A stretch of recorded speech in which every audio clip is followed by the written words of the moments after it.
whatever it wants to clip. You can clip anything from a minute to up to 5 minutes. So that's why we have a bit of music to begin with. With me is Erik Pederson. We're going to start professionally on the other side. So enjoy while we just groove.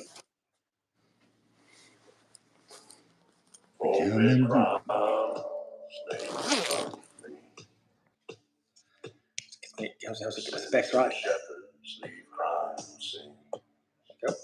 From Joel Osteen to Mike Bickle, from Brian Houston to Phil Pringle, from Randy Hand to Michael Brown, pulpit criminals are going down. Pulpit crimes, we all see your pulpit crimes, spreading more unholy lies. Spreading more unholy lies. Pulpit crimes. The culprits in the pulpit blaspheming God's name, contorting and distorting the truth for selfish gain. Their heresies and blasphemies are everywhere online. If they pull them all, they're admitting their pulpit crimes. You're technical, subliminal. The truth you preach is minimal. You're made up, cropped, divisional. You crafty pulpit criminal. Pulpit crimes, we all see your pulpit crimes. Pulpit crimes, spreading more unholy lies. Shots fired. What a lovely shot on my end. Stop the liar. Shots fired. The culprits in the pulpit preaching for applause. They weaponize the gospel, not burdened by the cross. They sell those holy scams, poison in the well, sending their followers to go and burn in hell. You're technical, subliminal. The truth you preach is minimal. You're made up, cropped, divisional. You crafty pulpit criminal. Pulpit crimes, we all see your pulpit crimes. Pulpit crimes, spreading more unholy lies. Shots fired, shots fired. Stop the liar, shots fired. Dear Satan's servants in the pulpit state, they twist the word. Oh. Why tolerate? Hey, all. Why give them time? When Jesus said to expose their crimes, their pulpit crimes. Their pulpit crimes. Now is the time. Stop pulpit crimes!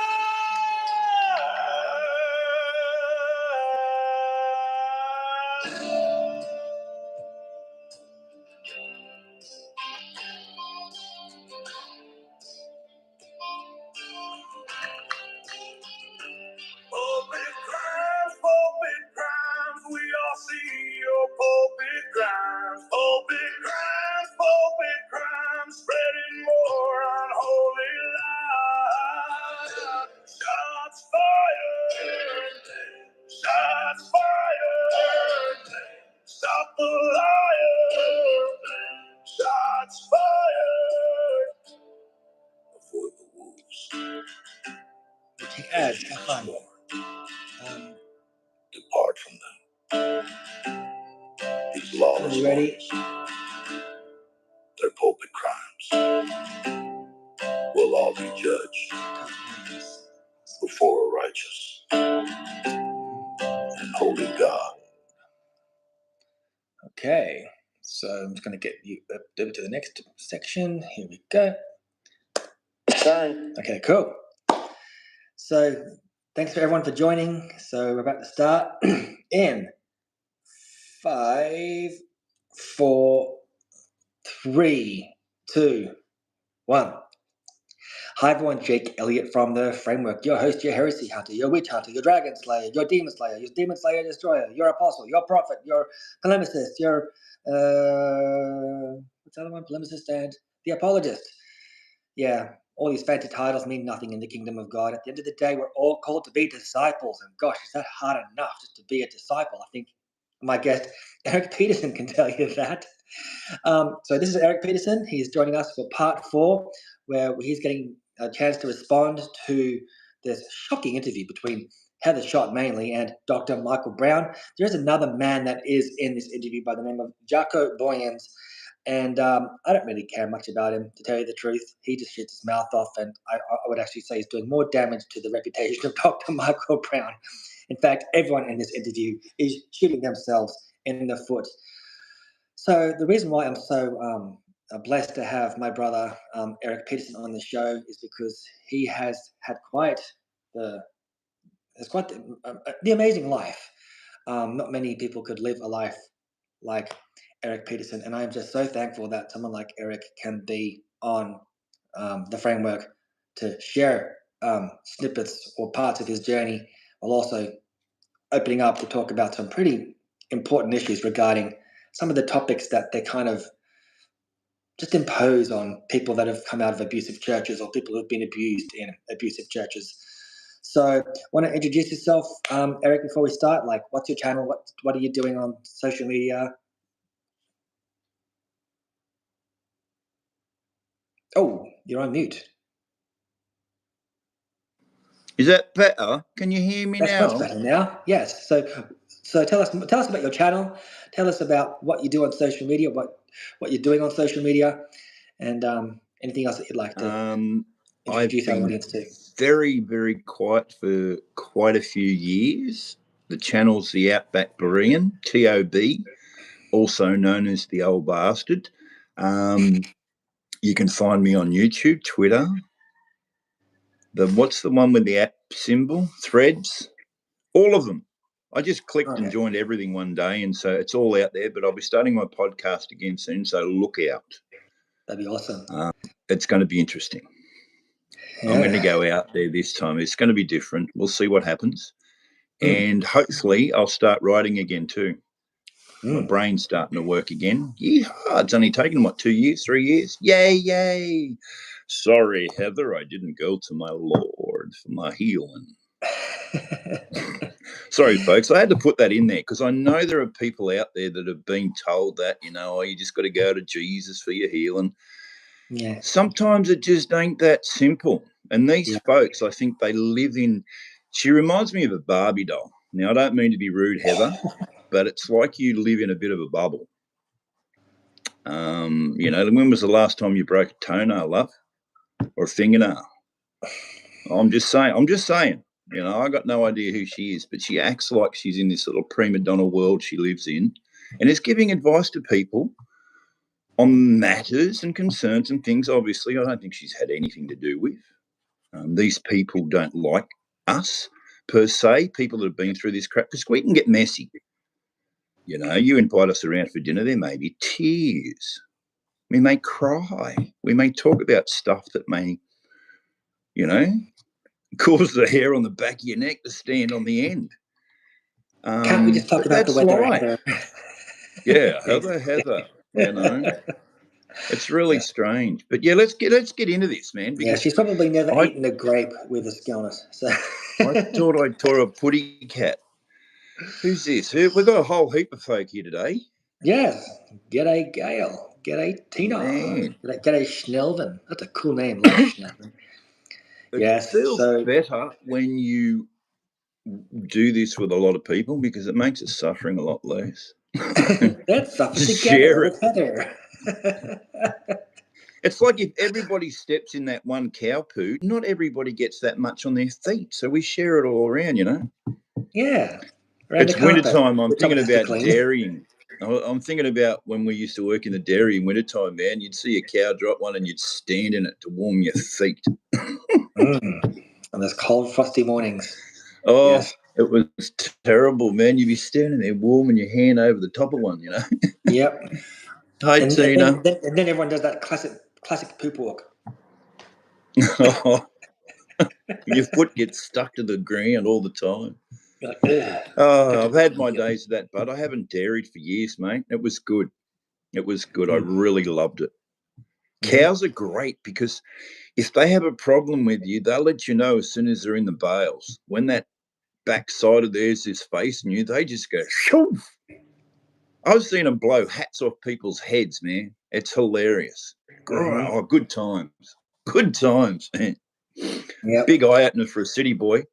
Yeah, I tell you what, John it was. Elving, actually. John Elving talking about how God revealed his love for him by looking down and seeing a giant cow pat in the shape of a heart. He's like, oh, Jesus loves me. He actually read about that in the book.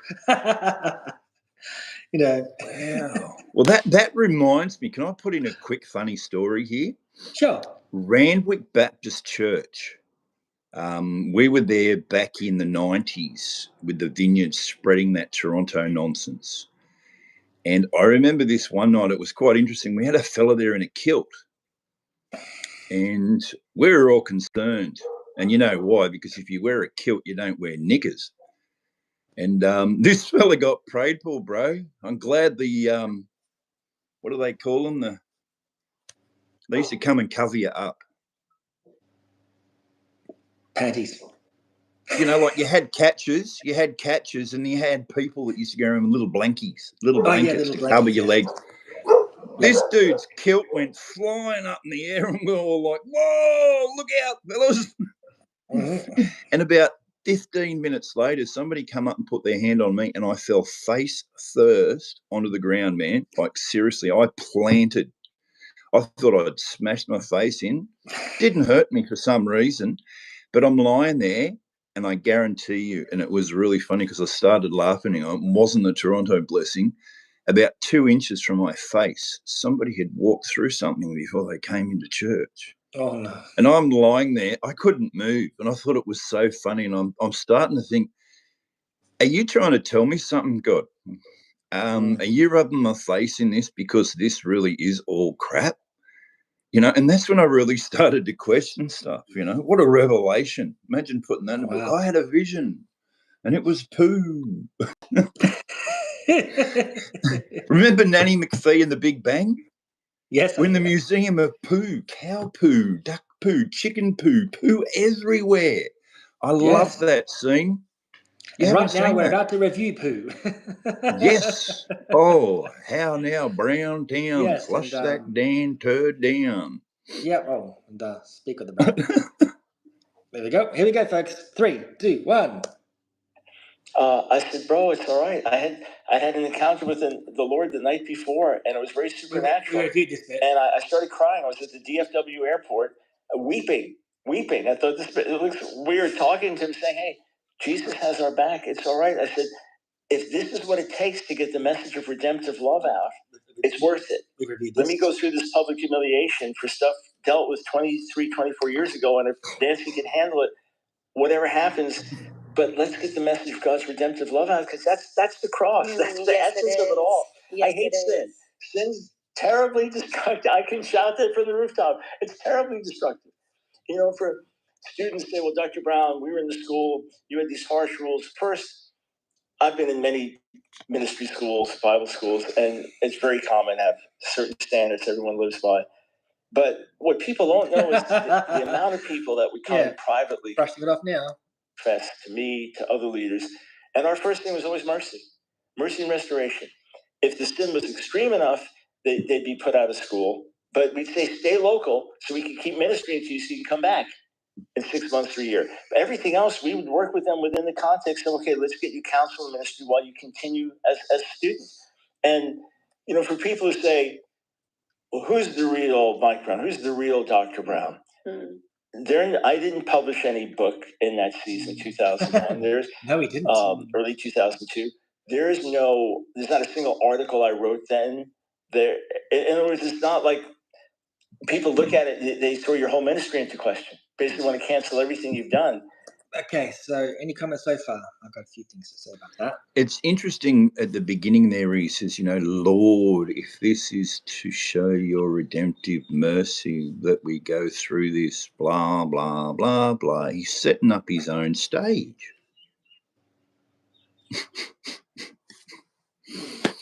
You know, this guy's a player. He's a player, man. Absolutely. You know, like, this volume's ticking me off. Hang on. I'm getting old and deaf. Okay, so while you talk about, I'll just, okay. You go on. Sorted, yeah. I turn it up. Then go on then. It could be this. Look, folks, I got an injury. But, yeah, that's what needs to happen to Michael Brown. They need to be cut out. And I'll say it again. Sorry? Play it again. I'll say it again. It seems a lot of these, we used to call them parachurch ministries. Like they live outside of the realm of accountability. They just need to be shut down. Do you know what I mean? Yep.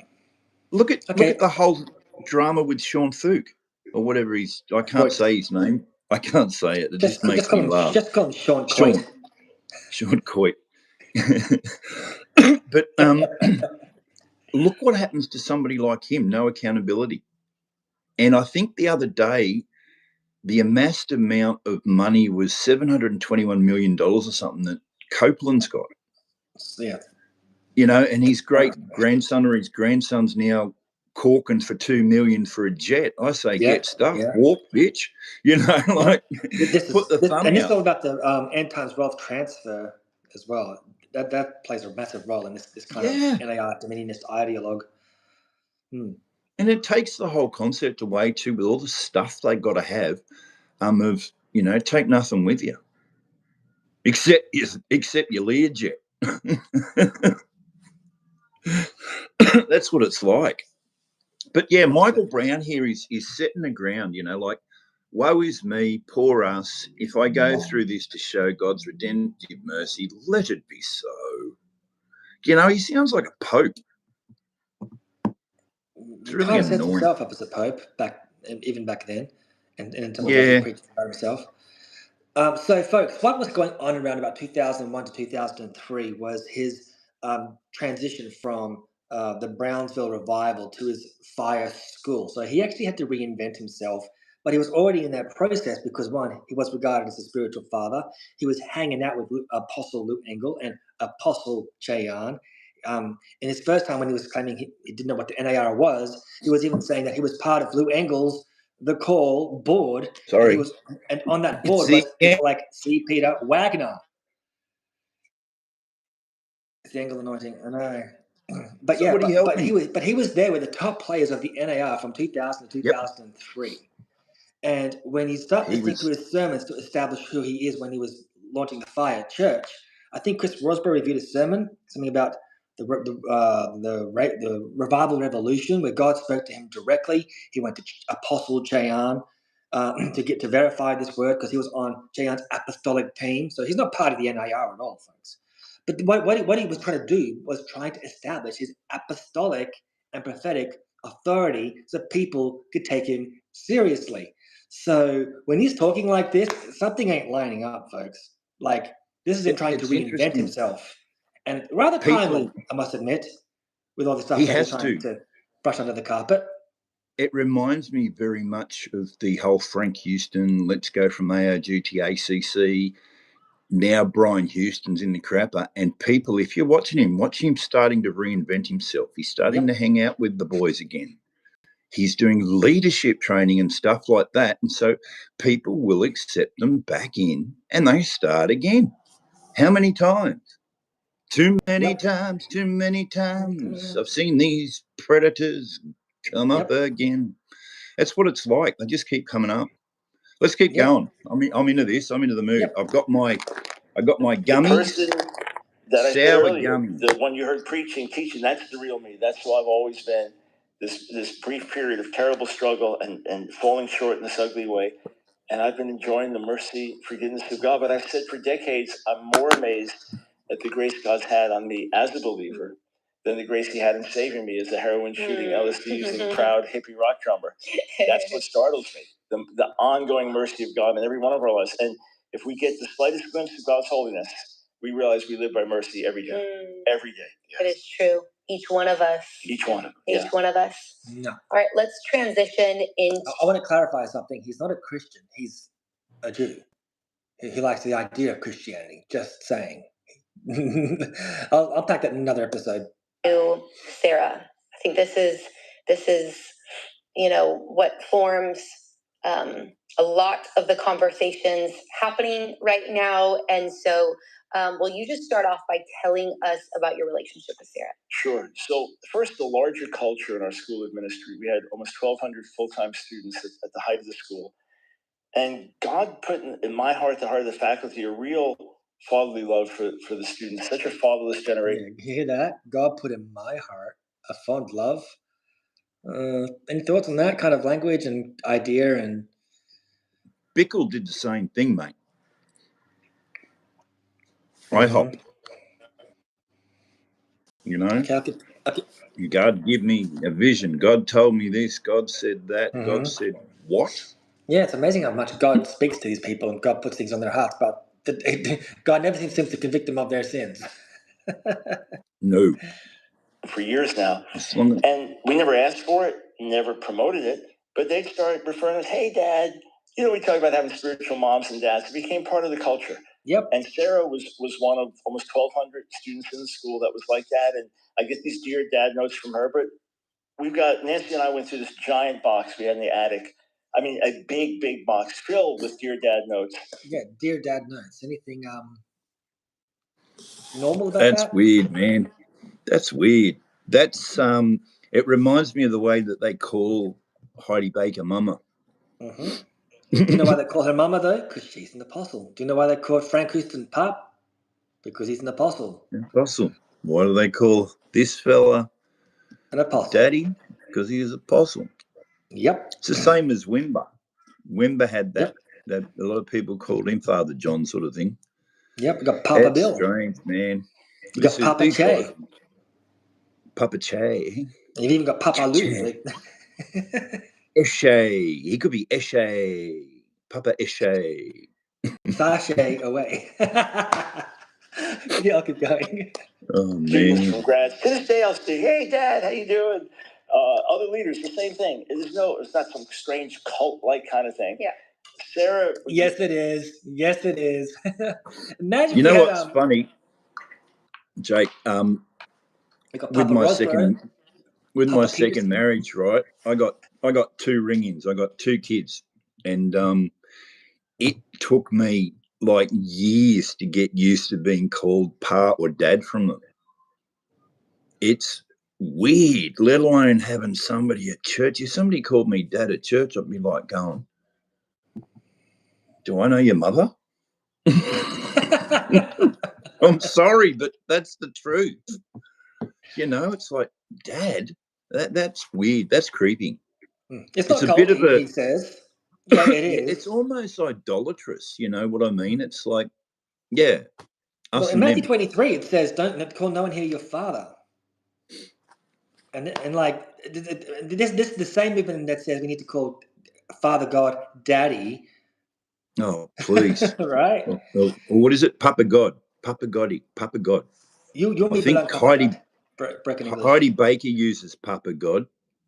But that's pigeon, isn't it, eh? Himbly Papa God number one. God. Yes. Yeah. Yeah, and but let's just switch it around. If this was so normal, but where's Papa MacArthur or Pop MacArthur or Papa Rosebro? You know? Oh no, we got to call him Father Rosebro. Oh yes, Father Rosebro. Maybe Daddy Kozar. Imagine that. If I tried that on Sunday, he'd reach through and smack me in the back of the head, man. Yeah. How's it Daddy going, Father? It doesn't work, does it? It doesn't sound right. Imagine having people in the reform camp just calling all their pastors Daddy and Papa. No. It's not normal, Dr. Brown. It reminds me, there's a saying, familiarity brings contempt. And that's what a lot of this does too. It brings you, everybody's walking around with this mentality that, oh, we're all family, we're all wonderful. They might as well get a hippie camp and just live together. That's the mentality. You know, it doesn't, it equates to shit, Michael Brown, all that crap you did, mate. I'm sorry, you know, like, honestly, all he's done is support weirdos, hide his own problems, but continue to suffer for the cause of Christ that he's, you know. I don't mean to be mocking the redemptive love of Christ, because I live it every day. You know, I don't get out of bed without a thought thinking that I should be dead for just the life I led. You know what I mean? Like, crikeys. I put these fellas to shame in my old days, you know, before I was a Christian. I got nothing on, and I just don't get how they do it. It's a conscience. Is their conscience seared? Yes, they are. Possibly. Because that was one of the struggles I had when I first became a Christian, was actually getting a conscience. Like, I actually started feeling bad for things that I was doing wrong. I'd never in my life had a conscience. Didn't care. You know, it was, you know, whatever I did, just did it. And then, you know, I meet Christ, and all of a sudden he starts making me feel guilty for crap. And I'm like, how does that work? Where's all this forgiveness and love and all the gooey stuff they talk about? But no, it's accountability. If you feel guilty, you've done something wrong usually, you know. It's not hard. Yeah, and sorry, I'm getting excited here. And you've mentioned accountability a few times. When these people are part of these revival movements, that's the problem.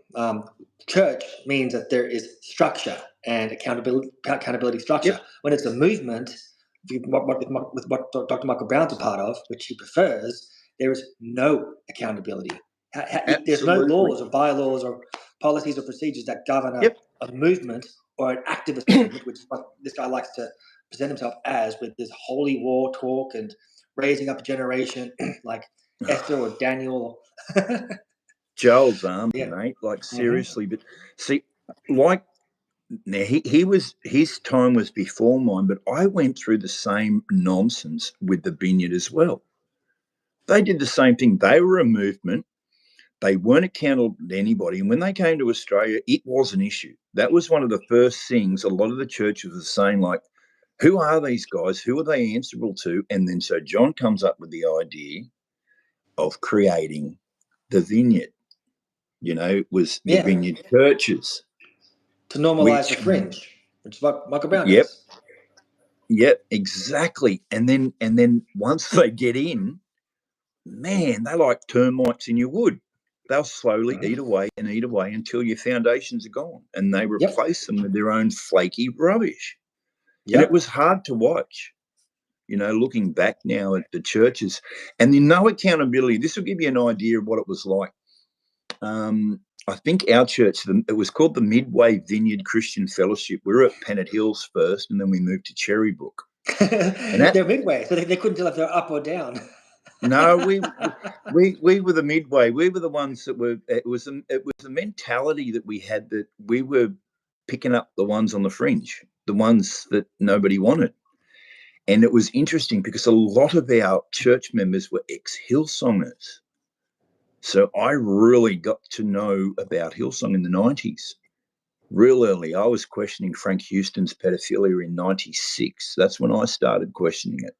96. Brian, 3 years before you supposedly heard about it, you dog. I was in the same area as you, mate. It was a rumor. That's a fact now, thanks to Jeff Bullock. Oh, it's just wrong. And so when that was all happening, right, Dayspring Church came up. You know them. They were at St. Matthew's Primary School. Now, the Crabtrees, David and Narelle Crabtree. Another NAR church, by the way. Yes, their good mate Bill Johnson used to come and visit them a lot. They were ex-Seventh-day Adventists. Now, this is their background. They split. That's how I came across Bill Johnson, through the Crabtrees first. Yeah? Wow.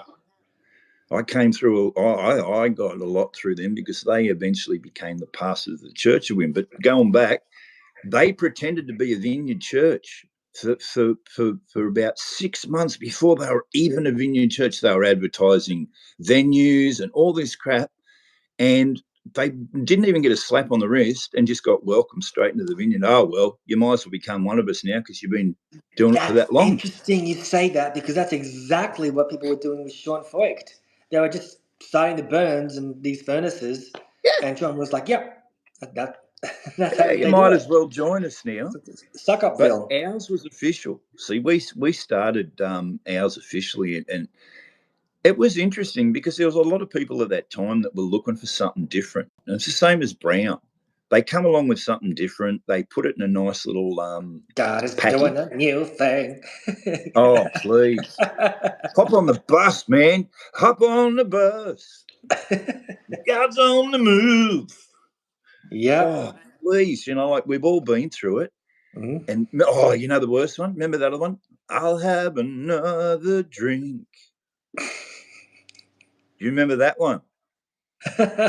Yes. That's what they used to all I think sing. we need to do some I'll campfire have stories with Erik another Pederson. drink of your living waters of life.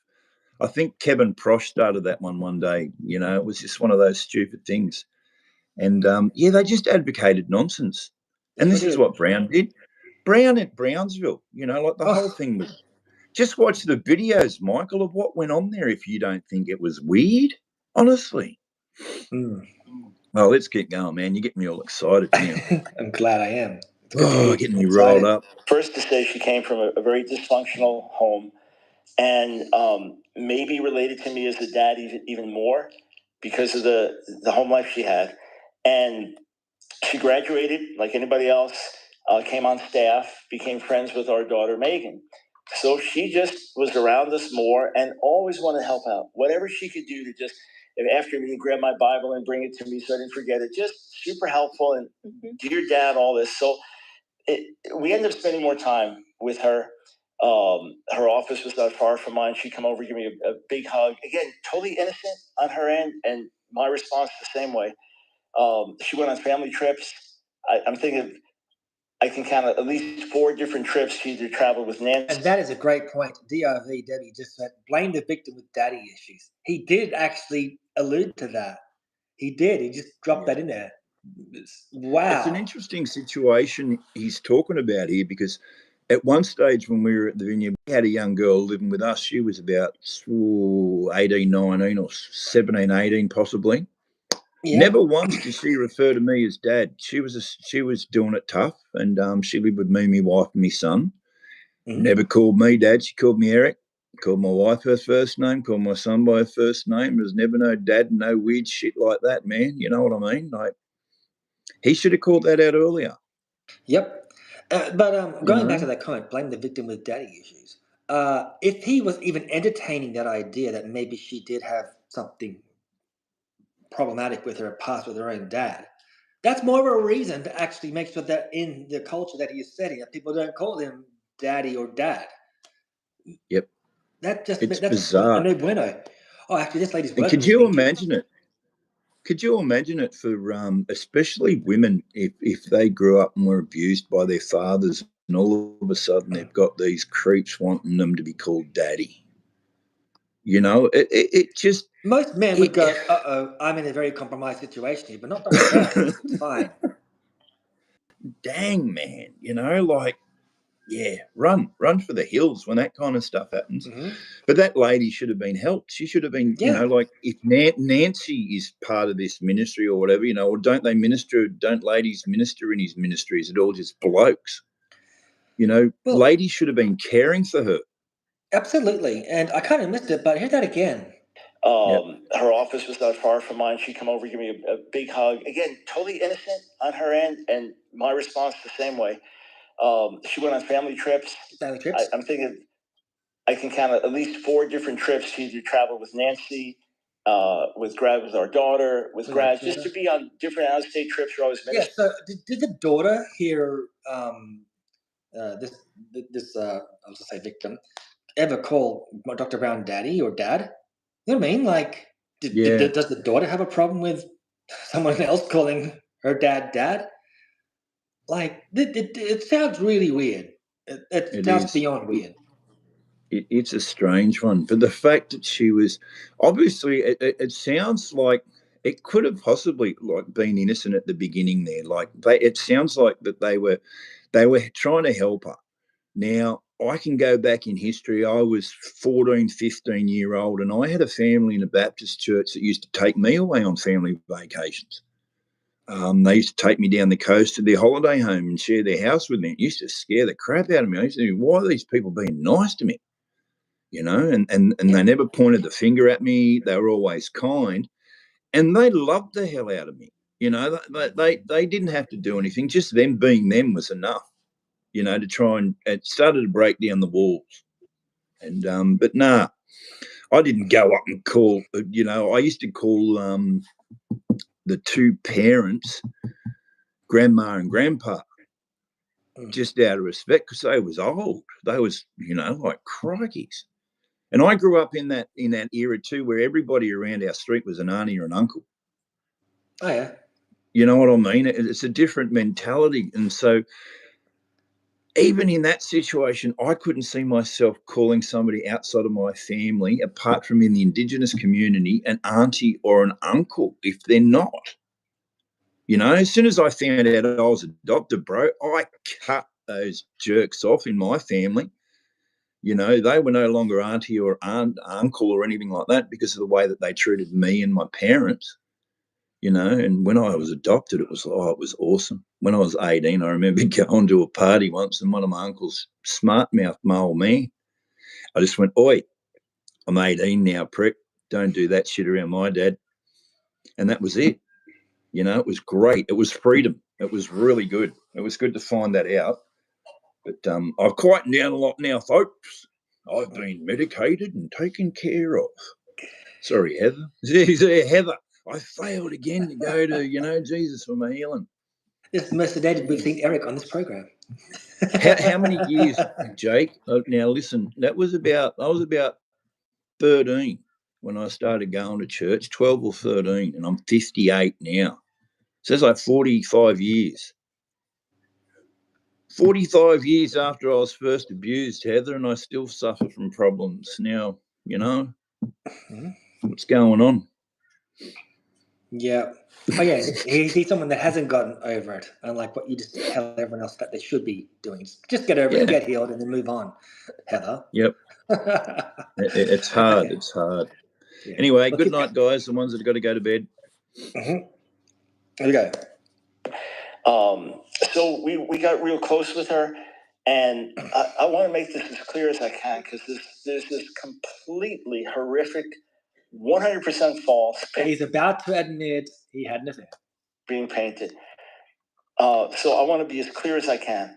I never, ever for a split second had sexual thoughts, intentions towards her. I never looked at her in any way other than just like a spiritual daughter, ever. We never tried to set anything up, never tried to get her in certain places. I had no goal. I had no ambition. We never exchanged a romantic word, a sexual word, nothing. I never talked to you, "Oh, you look really pretty in this outfit." Zero. There was nothing. I had no thought, desire, any more than towards my own daughters in that way. Absolutely. What happened, again, no excuse, but in this same burnt out state, and there's some overlap between the time periods, right? I was stupid. I acted stupidly. It was innocent. You call it idiotic, irresponsible, lacking judgment, 100%. But like my daughters, give them a hug. To this day, give them a peck on the head. Nothing sexual, zero. The very worst thing, and this is like the infamous scandal, this is the thing. A few times when she walked away from my desk, I gave her a backhanded swat on her behind. You dumb. What a. So, because, you could do that in the workplace, and there won't be any consequences for that. For a principal of a school, there wouldn't be any consequences for that. Of course, there's going to be consequences for this behavior in the workplace. That's Mr.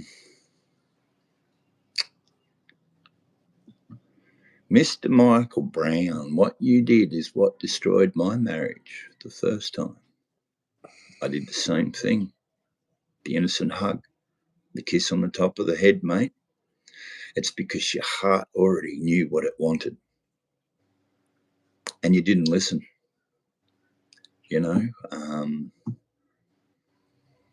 That's messed up, man, for a guy that's been in ministry for that long.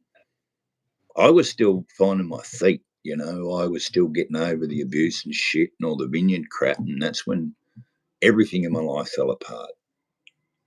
And, you know, yeah, that's messed up. He should have called that out a lot earlier.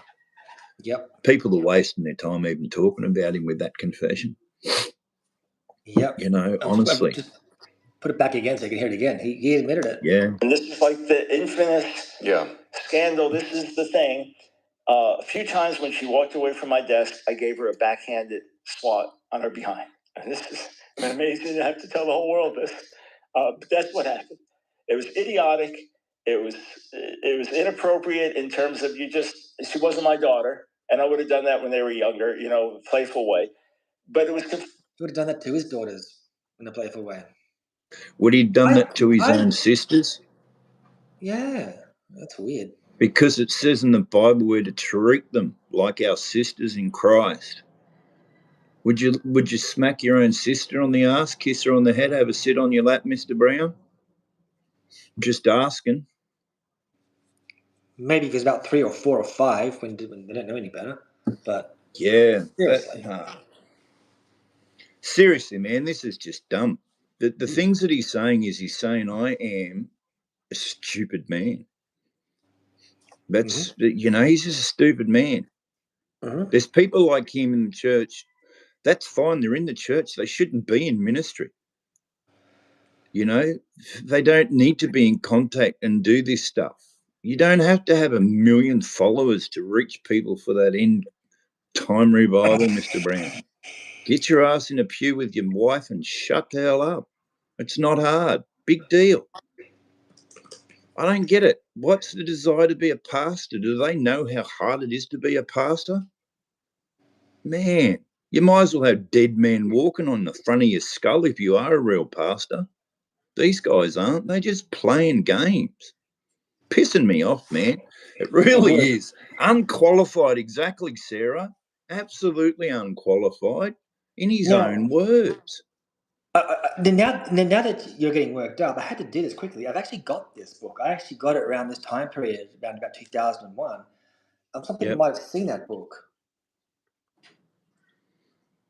Revolution. It's called A Revolution, the Call to Holy War. And the joke was 1, 2, 3, 4. I declare a holy war, kind of thing when the book first came out.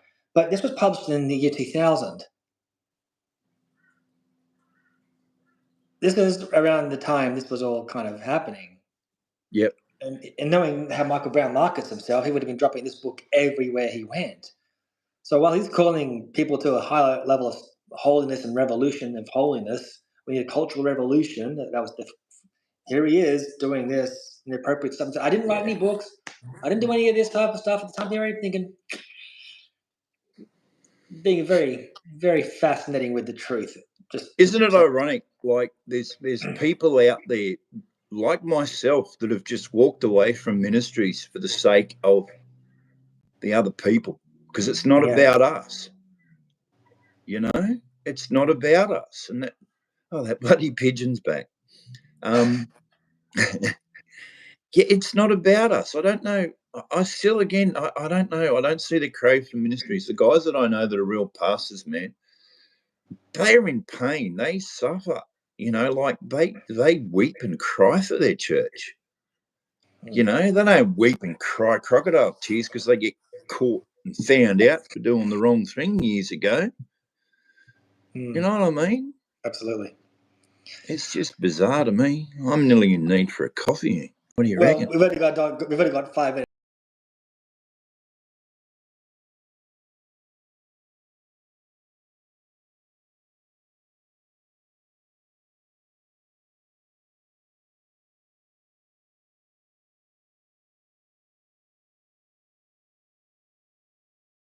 Never happened. Never. I offered to take a lie detector test when I heard these things. But during the investigation, I reiterated that I'd give her a peck on the lips. You know, she said non-sexual, not making out, peck on the lips. Never happened. I offered to take a lie detector test on that. Or, you know, but you met late at night at Walmart. Okay, hang on. I telling Nancy, hey, I'm on my way home. Got to stop at Walmart. Do you need anything? You know, just making a stop, getting some groceries. People go to the grocery store after work. Right, because they had a full... And you have to understand, Pensacola is not New York City. Right. Especially in those days. There's nothing open. So if Sarah would want to talk, maybe something's going on with her family. You just wanted to chat. I said, hey, I'm heading over to Walmart.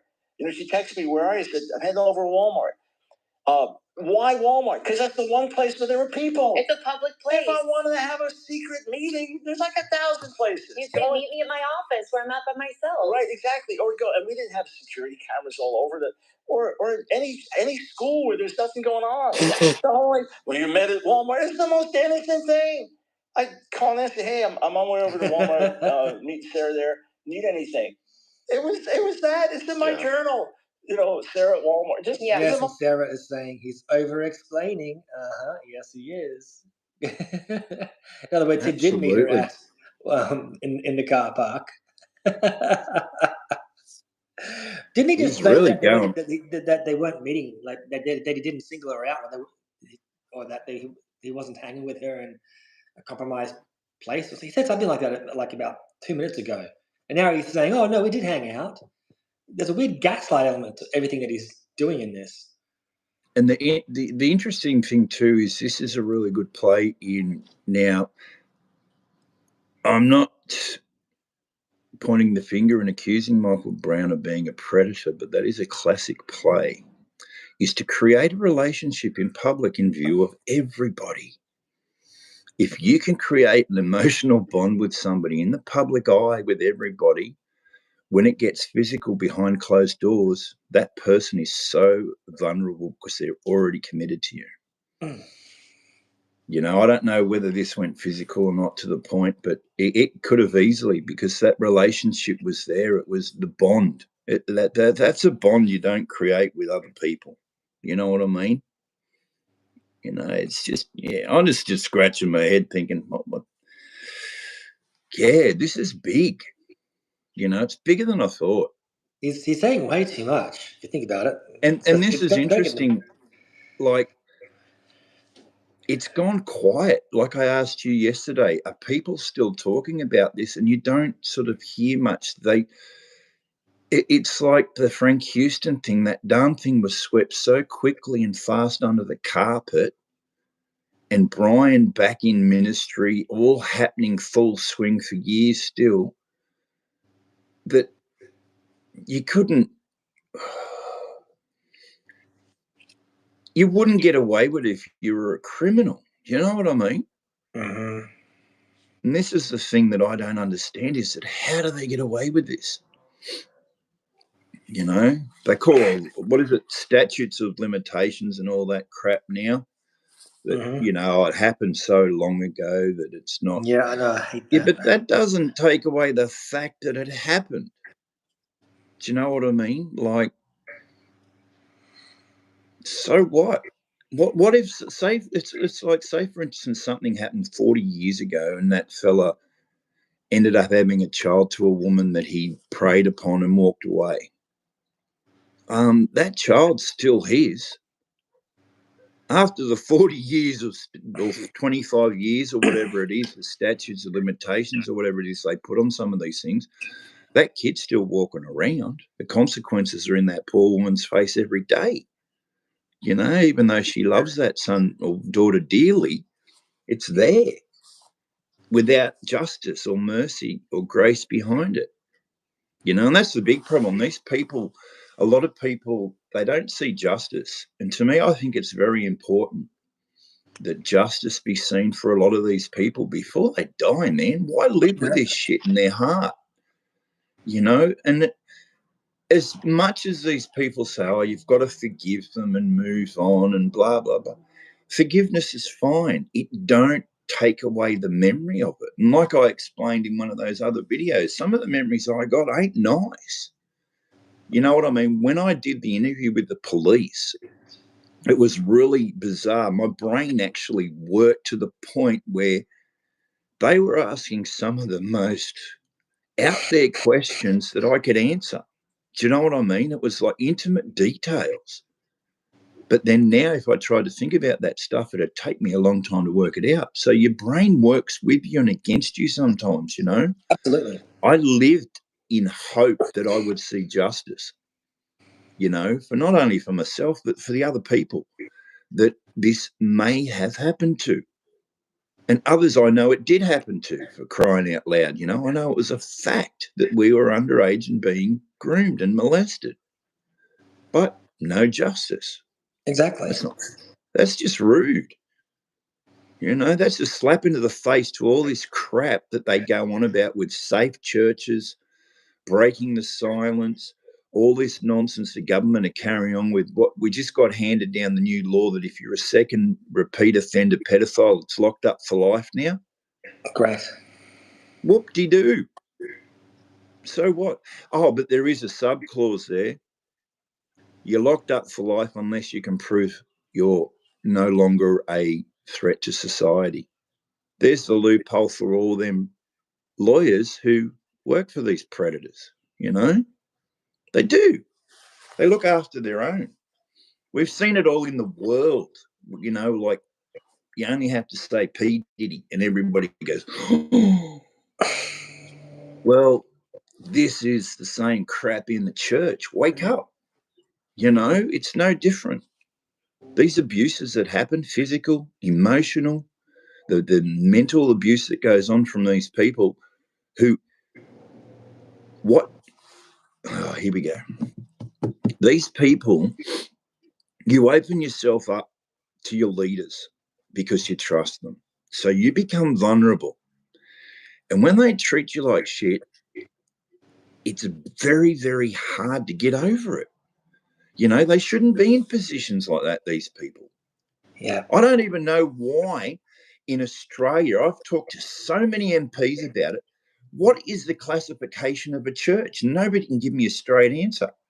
That's interesting. You know, I worked it out with one of the MPs in Canberra once, bro. We could clear the national debt if those that are churches that aren't, that are ripping off the tax system made to pay taxes because they're cults, right? Yep, they're just using the system. Yep. They're not doing any good much charity-wise. The money's going into all their own kitties and houses and all their toys. They've got their They're own not free helping slave people. labour. Yeah, that's the classic. Get them fresh while they're out of jail, while they're on bail, and we'll use them for a year or two and pay them nothing. They can have food and board. And that churches are doing this. I have a friend that lives upriver. One of his conditions on bail was that he stayed at this Obadiah Christian Fellowship down there towards Foster for a year after he came out of jail. Dude, that guy got so messed up with the crap that went on in that place. He couldn't believe it. And they even tried to marry him off to one of their own. And that's what they're doing. They were getting people from the jails that were electricians, builders, plumbers, mechanics. They were building houses for them on their own land for free while they're getting grants from the government, and they say they're a church. And you know what they do? They do all that Toronto stuff, man. Because he was asking me, he goes, what's with all that weird shit when they put hands on you and go blah, blah, blah, blah, blah, all over you? He says, they were pushing people over. He says, people were on the floor. And I said, that's the devil's work, man. He says, cool, thought so. You know, it messed him up. He talks about it quite regularly. You know, and that's a church. No way. No, they're not churches. They know they're not churches because of the way they carry on and the way they behave when it comes to that in finances. itself may not be sexual abuse, man, but that is spiritual abuse from the leadership. You don't do that to people. You know, you're there to care for them, love them, and what's grow worse them, lay is that down they're your never the life. problem. You are. Yeah. Oh, man, I've been a problem all my life in the church. That's why they are criminal organizations through and through. They reject the lawgiver's Bible. They reject his laws. They reject his commandments. And obviously, you are the one that's harboring unforgiveness and harboring bitterness if you do not forgive the perpetrator or the one that's offended you. Isn't it? That's the funny too. Because that's the catch-22. That's what people like Heather, Dr. Michael Brown, Mike Bickle will always, even Frank Lucian will say. Well, obviously, that person's harboring bitterness or carrying bitterness. Therefore, pay no attention to them. So it's abuse upon abuse upon abuse. They know the game. They know the rules. They know what they're doing is wrong. Michael Brown knows what he's doing is wrong and still abusive, by the way. Who's the one that's got the problem? The victims. Every single one of these people that have been exposed, including Tate right now, are using the same methods. Man, go back to Kerry, 2015. Gary Dench and Phil Pringle and those boys did the same crap. She was the problem. Yep. Not them. Yep. Holy crap! They covered up a predator. Yep, who was a cop. Think about that, folks. A church covering up a predator who was a police officer, who was raping boys. You know, like, how stuffed up is that? And that still to this day, has not seen the light of justice. It hasn't seen the light of day because it's been pushed that far down the tube. They'll wait for Kerry to die, and then they'll bring it up. Oh, no witnesses. You know what I mean? They're criminals. Yep. And they know they are in the sense of this fact as well. Going back to this forgiveness thing, forgiveness is a two-way street, and Jesus often talks about this in his parables. When one person is forgiven much, they forgive others much. When one is shown mercy, that person who's been shown mercy shows others mercy. He often speaks like this. When it comes to the gospel, when they offend you, they expect you to get over it, while they don't even bother approaching you to resolve anything. Frank didn't care. Bickle hasn't cared. Dr. Michael Brown, he didn't even bother trying to go, hey, what can I do to make this situation better? I think what I did was wrong. Oh, actually, I did slap you in the butt. I am so sorry. I'm going to step down and just make sure everything's all right, that you feel good, and make sure. Can you please forgive me? It was so dumb. Like, he's not the one who's going out of his way to make it right, which is what the Bible teaches. They're the first ones to run and make everyone else look like the problem. And that's what I think is the biggest issue here. If they really knew the gospel, if they really knew Jesus, if they really had the Holy Spirit convicting them of their sins, then you're seeing the absolute antithesis of that whenever something like this happens. Yep. I watched that personally, bro. It's been 7 years since I had that accusation against me from the Presbyterian church up here. And I gave him 7 years. Well, guess what I did the other day? I spoke to the area chief commander of the police, and the police officer that failed to report the said groomer in the church was totally out of line and should come under misconduct charges. And I'm going to push it. That's where I'm starting. I'm not charting with the church. I'm going to start with the guy who's the cop of thirst, deal with him, because then it'll follow on through and they might finally listen. So for 7 years, this is what gets me. For 7 years, them bastards stand in the pulpit and preach Christ's forgiveness, yet they can't come to me and say, listen, man, what we did, it was wrong. We were just trying to cover our asses for doing the wrong thing to the church. Yep. And you calling us out, we should have listened, instead of doing what we did.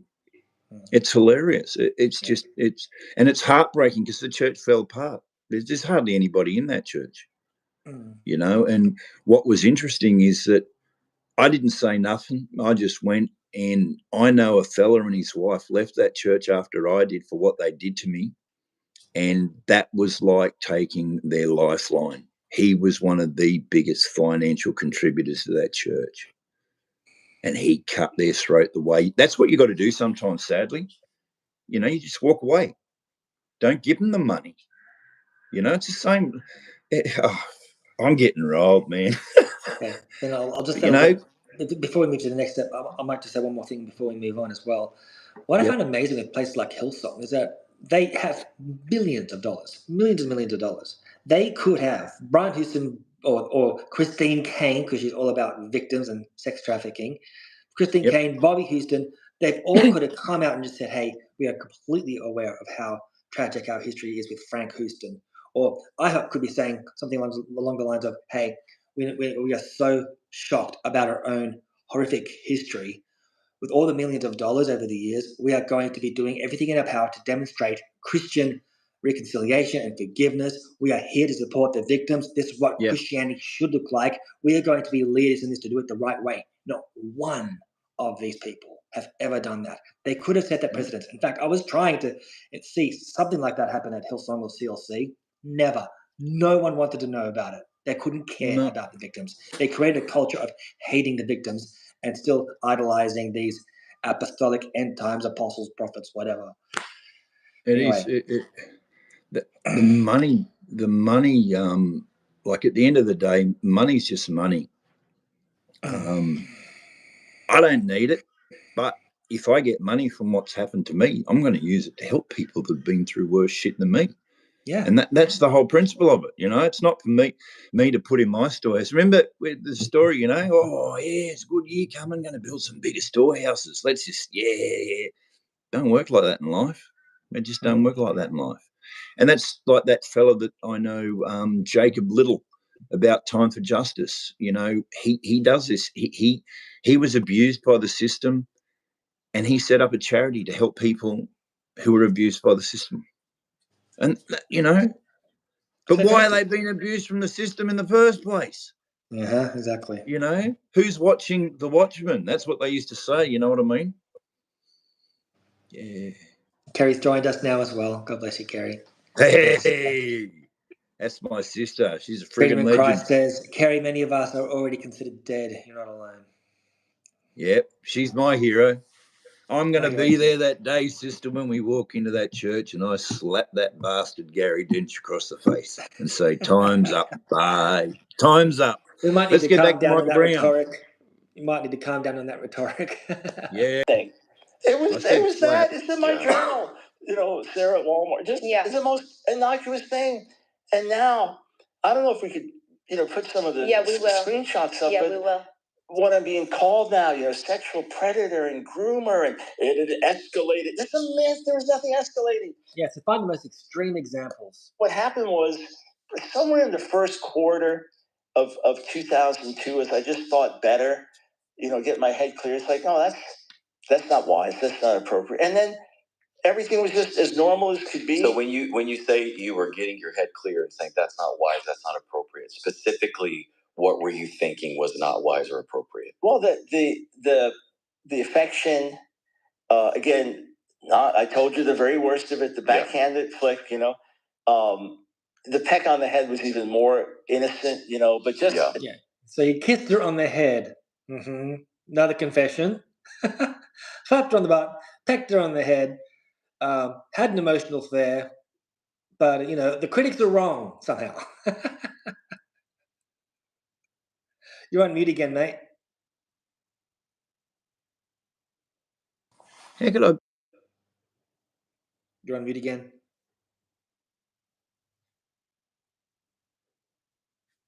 Still on mute.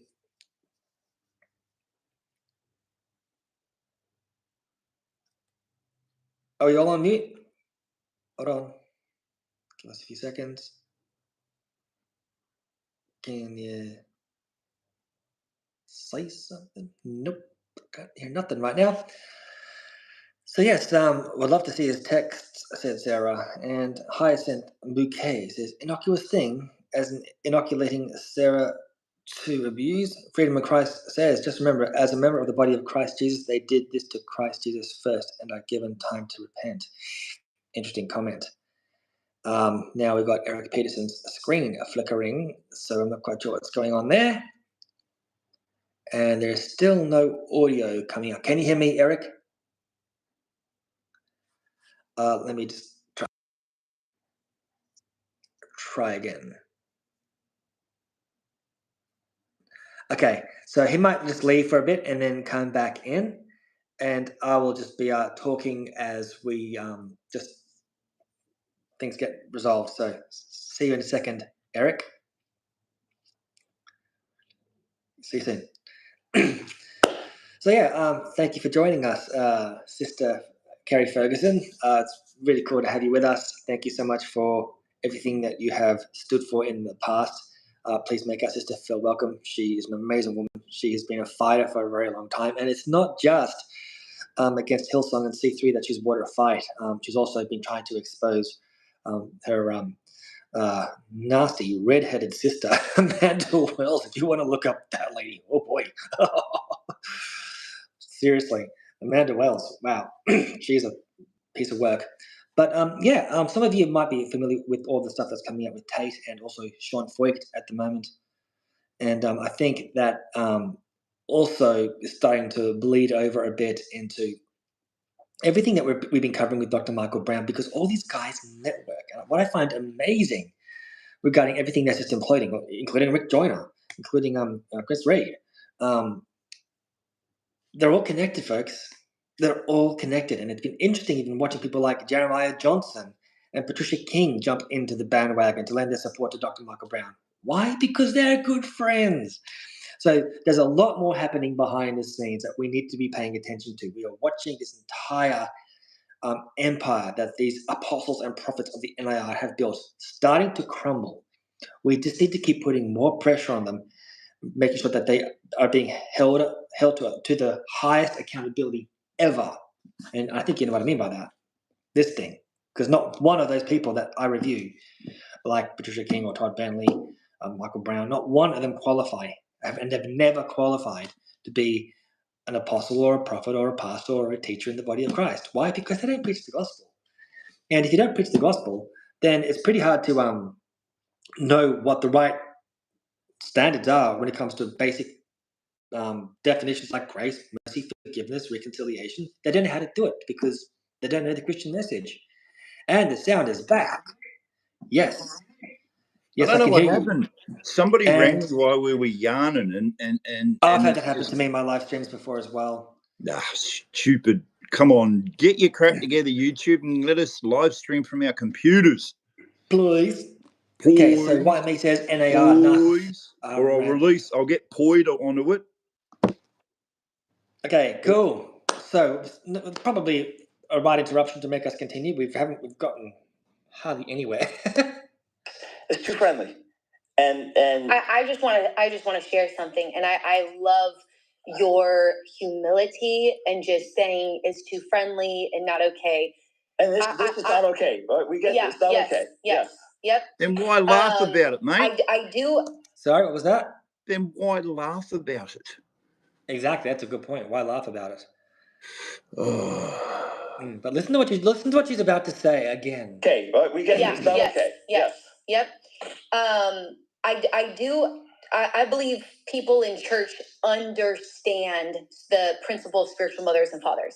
People that maybe aren't from church culture don't understand it, and this is going to sound way more odd.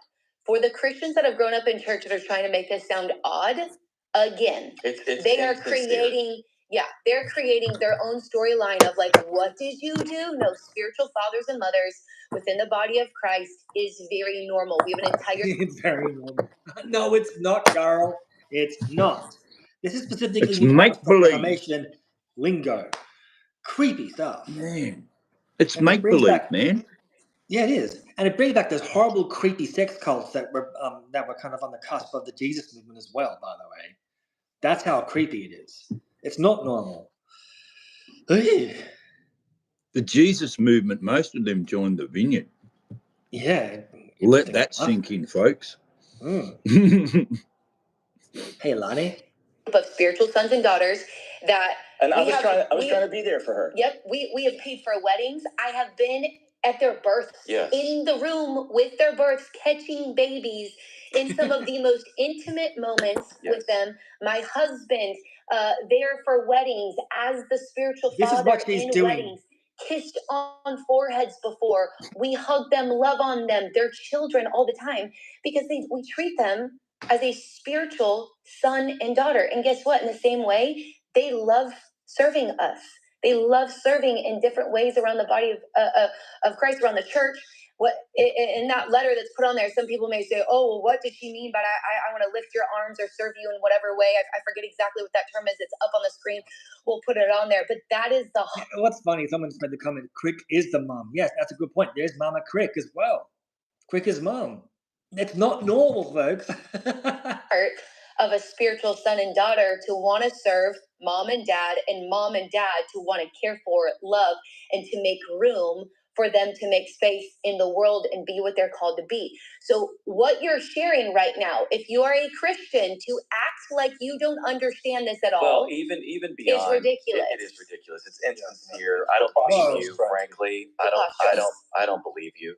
Yeah. When you say that this is offensive to you, I think that moral purity right now is the spirit of the mob. It's popular. So when you get on the internet... Moral purity is the spirit of the mob. I don't think so.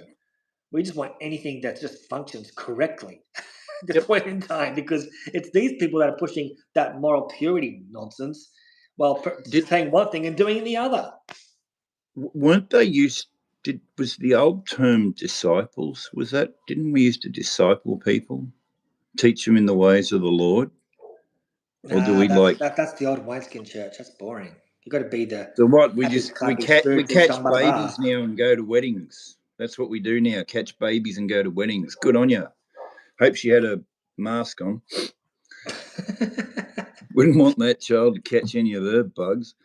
But you know what I mean? Like, so what if you do all that?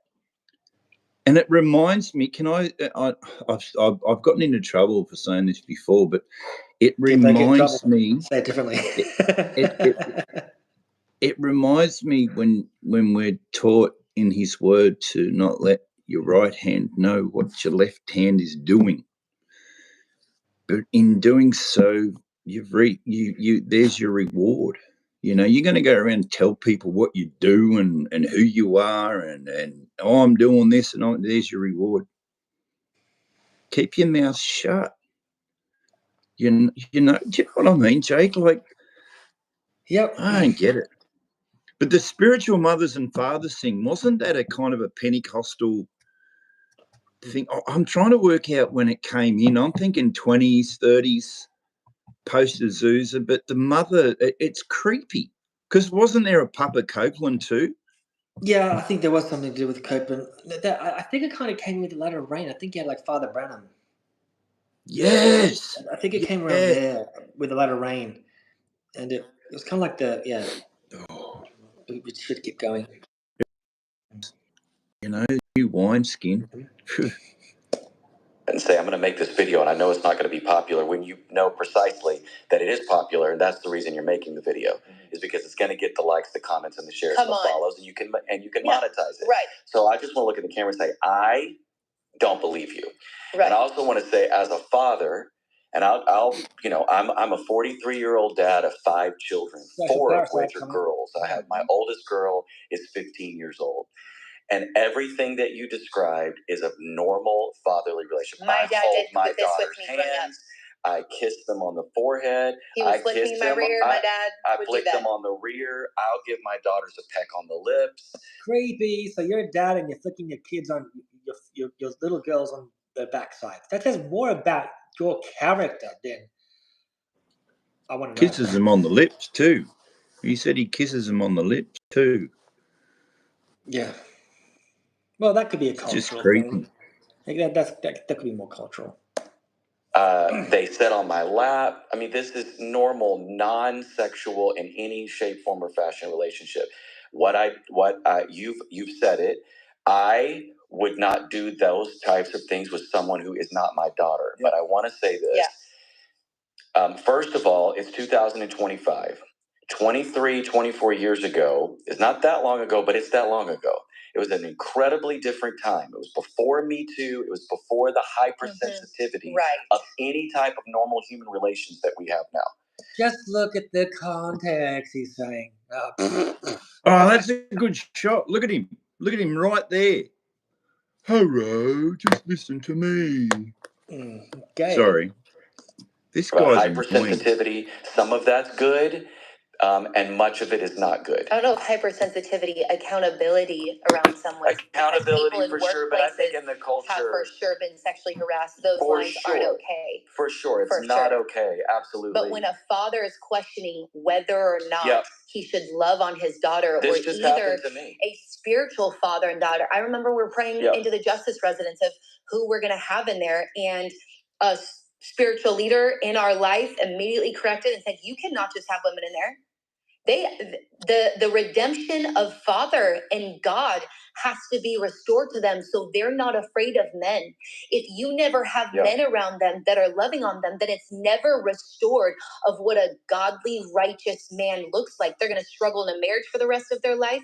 But again, this hypersensitivity that actually puts fear in men from healthy, godly relationships with sons and daughters. That's the hypersensitivity. That is not okay. Yeah, absolutely. Yeah, so I've got no idea what they're really talking about here, but obviously they're saying that for a certain audience to justify why Michael Brown's poop don't stink. Thoughts? What are they talking about? No, I got lost in all the bullshit. There's a lot of poop flying. And that guy is really annoying, man. Is that Heather's husband? Nope, that's not her husband. Let's go. I have his name right here. It's give me a second. His name is. He reminds me of somebody. Sorry, his name is. Blue Suede Shoes. Was it a movie, Blue Suede Shoes, or a book? Pastor Les Cody. Yeah, he reminds me of somebody from the emergent movement. I can't remember the guy's name. Them big glasses. It's just Rob annoying. Bell. Yes. Yeah. Rob Bell, man. The guy looks like Rob Bell. And somebody mentioned Dr. Michael Brown's jawline earlier. I've always wondered if Dr. Michael Brown and Chuck Norris were related. You know, they got that jaw that you couldn't break with a brick. Massive. Yeah, he reminds me of. He's very annoying. Michael Brown is actually very annoying because they are just shooting their mouths off, and he ain't saying nothing. This is the expert, Dr. Michael Brown. He knows his Bible, and he's just like, "Thank you for making me look good, maybe." But he's choosing to say nothing when he should be complaining, going, "Actually, this isn't that good. What you're saying, zip it." Am I meant to be talking about my story, or are you just meant to be just jumping in with your own opinions to make me to polish me? It's the same damage that when Brian gets up at Hillsong and you know, pray for our family, we're going through all this struggle, and not a shit iota about the victims. Yep. You know, it was the same. Yep. Continue. I think this is maybe perhaps for segment 2. Yeah. for segment 2. Yeah. But I will say this: we're starting to, Pascal, you're starting to lay the fundamental foundation for what's really going on in our culture, and we're going to see this thread through segment 1 and segment 2, and again with a hyper focus on your life, Dr. Brown, for this moment, in the greater span of the cosmos, but I really think unto redemption, for making a crooked path in this nation straight. And we're going to make an argument later. There's a time, an Ezekiel 33:7 moment, when the watchman on the wall was to warn of the injustice, and there's that time, but there's biblical justice. Yeah. Yes. The watchman on the wall, buddy, is people like Erik Pederson, myself. I would even say people like Gary Ferguson. I would say Wake Up and Win are doing a pretty good watchman. Chris Roseborough is a great watchman. Steve Kozar is a great watchman. Like, they're already calling these people out, but no. They're not the watchmen. They're critics. These guys on at Mercy Culture, they know what real watchmen are. Like, talk about two-faced. Weird. Yeah. And there's earthly justice. Yeah. And the church has lost its way. Yes. Away from biblical justice. That's right. To earthly justice. That's right. And there is no justice. Because of people like Michael Brown and other foxes and wolves coming into the church, perverting the word of God. In one way, I've got to agree with him that the church has strayed away from biblical justice, because predators and groomers would have been kicked to the curb. Exactly. They wouldn't have been nambied and pambied and taken care of, but they would have been dealt with. It was take it to them, take it to the church. Yes. They ain't going to listen. Take it to the world. Let everybody know. What do you do with somebody who, yet again, is in a ministry that's outside of the church with no accountability? You can't even go to their leadership. Michael Brown, they went to his leadership. They did an external bloody investigation into this, and here he is crying wolf. He wasn't happy with the investigation. He's being persecuted. They're the ones that are actually creating lawlessness in the church. They are the ones that are making the church unsafe. So this guy needs to take his own advice and look in the mirror and realize he's the problem. Yep. So yeah, I do agree with you. We were both saying the same thing in different ways. So yeah, absolutely. Yep. We continue. Without righteousness. And there is no justice without righteousness, and true biblical justice restores. Yeah. That's right. True biblical justice restores. Actually, true biblical justice can restore, but it could also excommunicate. Yep. Excommunication is important because the church needs to be safe. What are these guys doing? Making church the most unsafe place on the planet by platforming and restoring Dr. Michael Brown, who was disqualified and was never qualified to begin with. He was a grifter for a very long time, always causing division and harm in churches wherever he went. Well, we saw it with Rick Joyner's restoration of Todd Bentley. Mm-hmm. Yep. I dare say we're going to see a ripper with Mike Bickle coming up. Mm-hmm. Somebody going to be stupid enough. Most will be Rick Joyner. Well, what's that other guy that looks like a Smurf? Chuck Pierce. Is he still into all that? He looks like he looks like a cranky Smurf. You know, like they're always going to have somebody. Restored Paul Kane. Yeah, like, see, I never understood that. I was in the vineyard at the time when Bob got busted, and I said to him, like, how can you even leave a man like that in ministry? Oh, you know, nobody's perfect. You know, we all make mistakes. That podcast that I did about that prophecy, Bob Jones fills his diapers. You know, he has a vision that he's in heaven, shitting his nappies in front of God, and he relates it to Mike Bickle that it's okay, man. We're going to make mistakes with prophecy, but God's got our back. He's going to change our diapers. Bickle just is in awe of this man. The guy was a sicko. So was Paul Kane. I finally threw out that baby with that bathwater. The pickle bath. Man, you know, it's just I don't get it why people can't see the red flags. You know, they're there. Because they're just programmed by these predators not to see the red flags. They've been deliberately watered. They've had deliberately watered down messages, deliberately watered down gospel, so they're made stupid. Yep, that's what's going on here. They're making and them it's dumb, become a culture. Church is no longer about Christ and being a Christian. It's like cultural Christianity, and I noticed that very much so in the vineyard. It was family.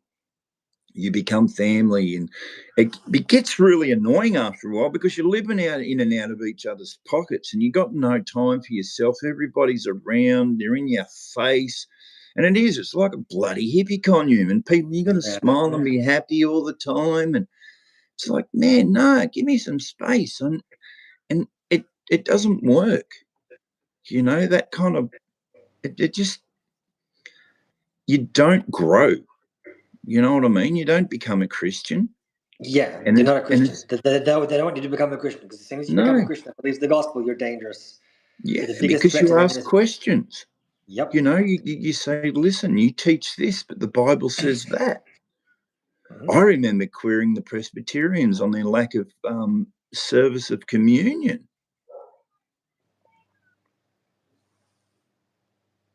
Sounds like somebody's having a fight somewhere. Yeah, and to have people to make sure that so for people who are tuning in, and if you're not sure if you're involved in the cult, one way to tell is look at the Bible studies that they do every throughout the week. Are they based off the pastor's notes? Because that's what I was involved in with Hillsong and CLC and C3. Mike Bickle was doing the same. It was all this like doomsday literature. This is how we understood our prophecies and stuff like that. And so rather than actually getting proper Bible study, we're actually going through chapters and text by text, verse by verse, you're getting a man's interpretation, and you're being constantly fed their interpretation to go, this is what the Bible actually means. It's no different to having Jehovah's Witness literature or Mormon literature or even other Catholic pieces of literature to help determine how you read or perceive the Bible. So I wanted to throw that out there too. It does. It indoctrinates people with that kind of stuff. And I even noticed that when I was leading a home group in the vineyard, I'd tend to want to take a chapter from the Bible and read it and break it down and look at what it is saying. And that sort of became, not really the way to go. You got to, they had their own Bible studies and they had their own way of doing things. And the Bible kind of controlling your mind to never understand or comprehend the scriptures. So they're keeping you deliberately dumb. It worked. They sucked my brain in, bros, because, our brains sometimes are our own worst enemies. Yep. Well, that's the most amazing thing about the false teachers. They know how to set your faculties against you. They can turn everything they can turn your goodwill against you. They turn everything that's good against you. That's what Michael Brown's good at. I'll keep going. And built. And so it's actually very easy to measure. When you tell them, I don't believe you, nor do I. Because when I just look at the fruit, I'm allowed to measure. Look at the fruit of those ministries and podcasts. The fruit is God says, tear down the high places and build the kingdom of God. Oh, now they're fruit checkers. If it's just tearing down, it's not biblical justice. If there's not a building of the gospel at the same time, so it's very easy to measure. You look at it and you go, oh, that's self-righteousness, that's self-enrichment, that's to build a following. Yeah. And then I also always ask myself the question, who do they face in reality, publicly, that is walking through this trauma? Who do they pour into? Whose arms are they lifting up? I heard that phrase a lot. Whose arms are they lifting up? This is NAR talk, meaning like, whose arms are they lifting up? Meaning like, what leaders are they? Eric has dropped out. He just messaged me. His screen has locked up. So obviously he's going to try and come back in. Can you hear Eric, me? if you can listen, I can hear you. Want to try leaving and coming back in again while I just talk about this? No, we're good now. We're good. Oh, your screen's black. Lucky you. What about now? Nope. I would suggest you maybe leave and come back in again. Shall do. Love you. Okay. See you guys soon. Okay, cool. So this is an NAR phrase, meaning like, are you lifting up the hands of Moses? Are you lifting up the hands of your leaders to make their life and ministry easier? So hear that again. That's what he's talking about here. Face in reality, publicly, that is walking through this trauma. Who do they pour into? Whose arms are they lifting up? Who are they restoring? Oh, no, they're not restoring anybody. They're just here to tear down, using and abusing the name of Jesus Christ to build their own following. Which is what Michael Brown does, and this mercy culture does, by the way. They have been tearing apart the body of Christ. That's why people like Chris Roseborough and myself and Steve Kozar do what we do. We tear these people down for good because they set themselves up above the authority of God's word. 2 Corinthians 11. We should have nothing to do with them. Mark, watch, and avoid. That's what Scripture tells us to do. So we're not meant to have any connection with the works of darkness, but rather expose them. Ephesians 5. So these people are against the Scriptures. They hate your God, they hate His word, and they're making sure that you are biblically ignorant on this topic. No, you do not hold up the hands of those abusers like Frank Houston or Dr. Michael Brown. They need to be shunned. A few more comments. Leslie says, good night, Leslie. And it also makes me so angry at the prosperity word of faith and NAR types because of their constant abuse of disabled, sick, poor, weak, and needy. Great comment. There's been interesting developments behind the scenes. Hopefully there's going to be more information and resources available for people that have disability in their family, or the families were struggling with disabled people in their family when it comes to church issues, because this is such a huge issue.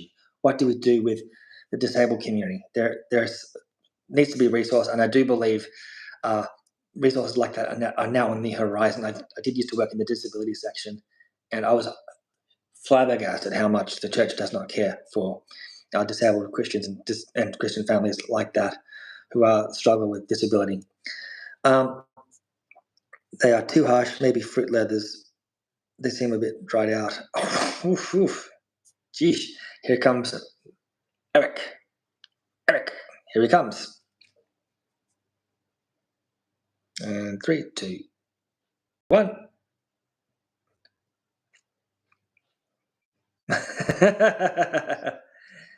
Visuals back, audio's back. Yeah, baby. Here we go. Zaffa. Nearly done. Literal idolatry. They deified themselves. I want to clarify one thing. Yeah. I just want to say that I want to speak to those people that have legitimate questions. Mm-hmm. There's so much swirl of confusion around this story, and there's been so many accusations. Actually, there isn't much swirl around the story. You're now creating a huge stink storm by making it that much more complicated to follow. That I understand to the casual observer that watches a few clips, reads a few articles, reads segments taken out of the Firefly Report that could say. Or you can actually read the Firefly Report, which is what a lot of people are doing. That's what they're wanting. They're not encouraging you to read it, by the way. Have you noticed that? Have you read any more of it? No. It's bad. Yeah. I've had to take it in doses, but the ending, the end of it with all the receipts was just incredible. I think it was Cantor at the end. Exchange with Dr. Michael Brown. It's just vile. It looks to them like Dr. Brown has manipulated, obfuscated, and lied over decades to cover this inappropriate relationship up, specifically with this young girl. So I want to speak to those people.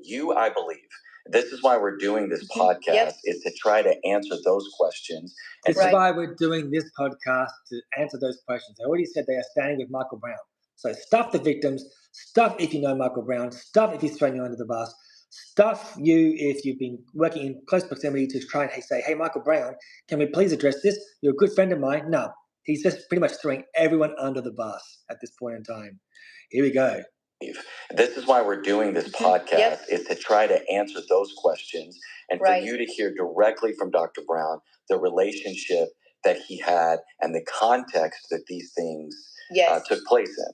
Yeah, young woman, not young girl. Young woman, yes. And I would dispute the credibility of the two people that claim they saw Sarah sitting on my lap. I would dispute their credibility and whether their testimony would hold in the court of law, to be candid.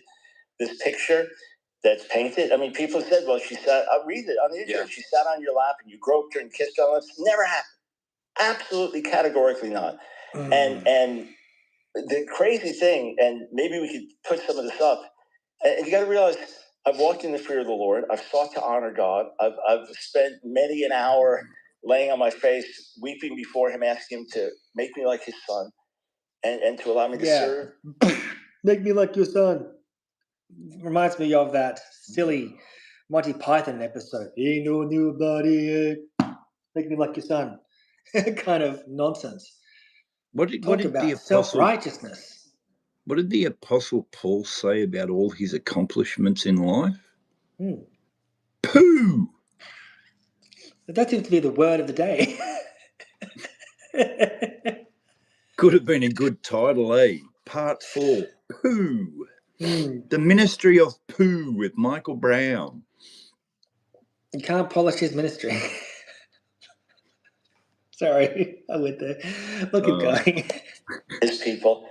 This is the kind of stuff that we have to pull from our social media. Here's one. You are disqualified from the race. Pervert.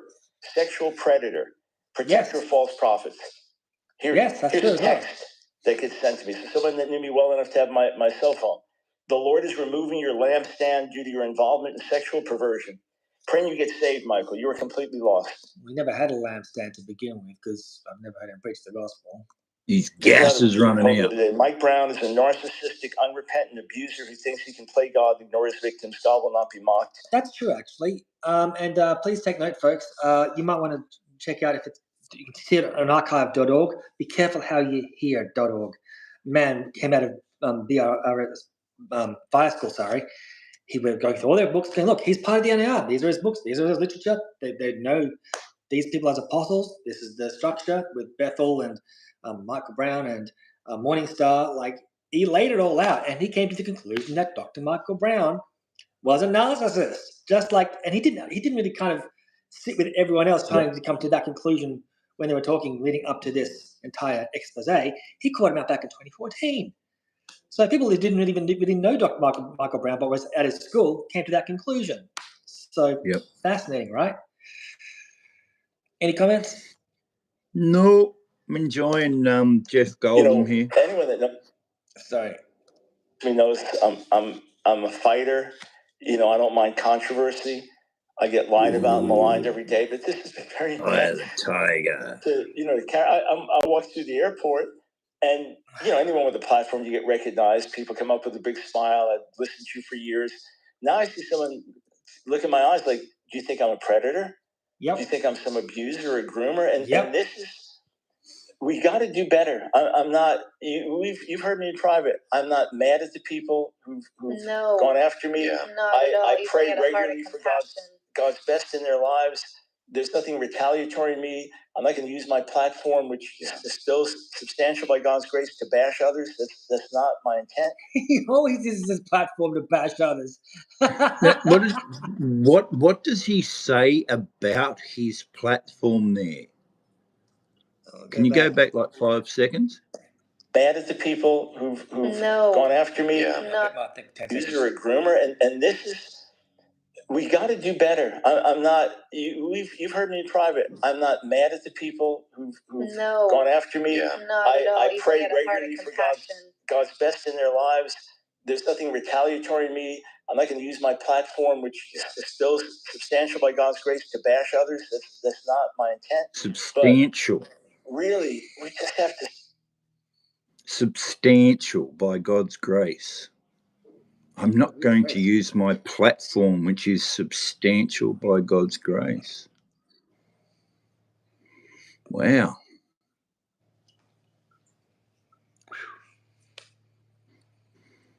It's bizarre. Self-aggrandizement, that's what they call it, isn't it? 6 foot tall and 8 foot up himself. Yeah, didn't one of those comments he read out saying that they're accusing you of being a narcissist? Thank you for the confirmation. Thank you for the confirmation. Exactly. Yeah, he does often use his program to bash people. Just go to his social media Facebook page. He's created a culture of hate against any Bible-believing Christian that goes, but this is the gospel. But this is the real Jesus. Look at the way he spoke to Anthony Wade regarding how Anthony Wade going, but why did you softball these questions to Bill Johnson? He's a heretic. He's done this. That was and you disgusting. Know what one thing I find funny too, all of a sudden Michael Brown has time for social media. Oh, that's a great point. In the past, he's always, I don't have time for that. I don't have time to watch these videos of these false. I don't have time for this. I don't have time for that. Well, he's doing a damn good job covering whatever he's seeing. You know what I mean? He's got all these messages. He's collecting them. It's like even friends, people with his private number are saying, man, you messed up. Yep. Crikeys. Yeah. Move over. Yeah. We'll try and get through another 8 minutes and then we'll wind up. Is that all right? Yeah. I got some stuff going here. Okay. What we're doing. Yes. Look, you think it's a pleasant thing to sit with my grandkids? And so I just want you to know the truth. Older teenager, early 20s, is every day you've been alive. The grandpa, that's who I've been. You think that's a joyful to have to sit with your own kids? Now stop pulling a Mark Driscoll. Say, hey, there's some stuff out there. I want you to know what really happened. That was none of their business. That's been dragged into this. This is. I don't want to sit here like some baby, but because I'm not the only one. I've got colleagues that are getting maligned and lied about every day, and people just need to understand the devastation they bring. And they say, well, you don't know the devastation you bring. When Sarah left Pensacola, you have to understand she never once said, I'm uncomfortable with this or that, or zero. We interacted. I remember. I'm going to pause there because that's what got me. That's what started getting me really angry with Dr. Michael Brown. As soon as he said that, I'm going to play it again. I'd like to get your feedback because this really got me upset. Sarah left Pensacola. You have to understand she never once said, I'm uncomfortable with this or that, or zero. We interacted. I remember the first time the backhanded flakes, I said, that was stupid. But whenever she saw me next, gave me a big hug. Everything was as normal as I knew. Everything was normal as I knew.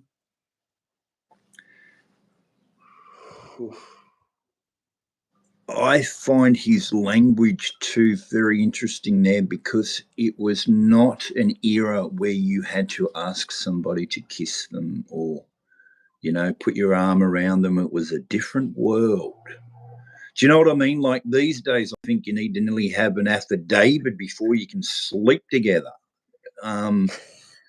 You know what I mean? But like back then it was different, and he's used terminology from the here and the now in society and relaying it. It's like she never said she was uncomfortable. Back in those days when most people felt uncomfortable, they just pissed off because there was no point in talking to anybody about it because nobody believed you anyway. You know, so why use terminology where, you know, like, oh, I didn't feel comfortable. Of course you didn't feel comfortable. You don't even have to ask that question.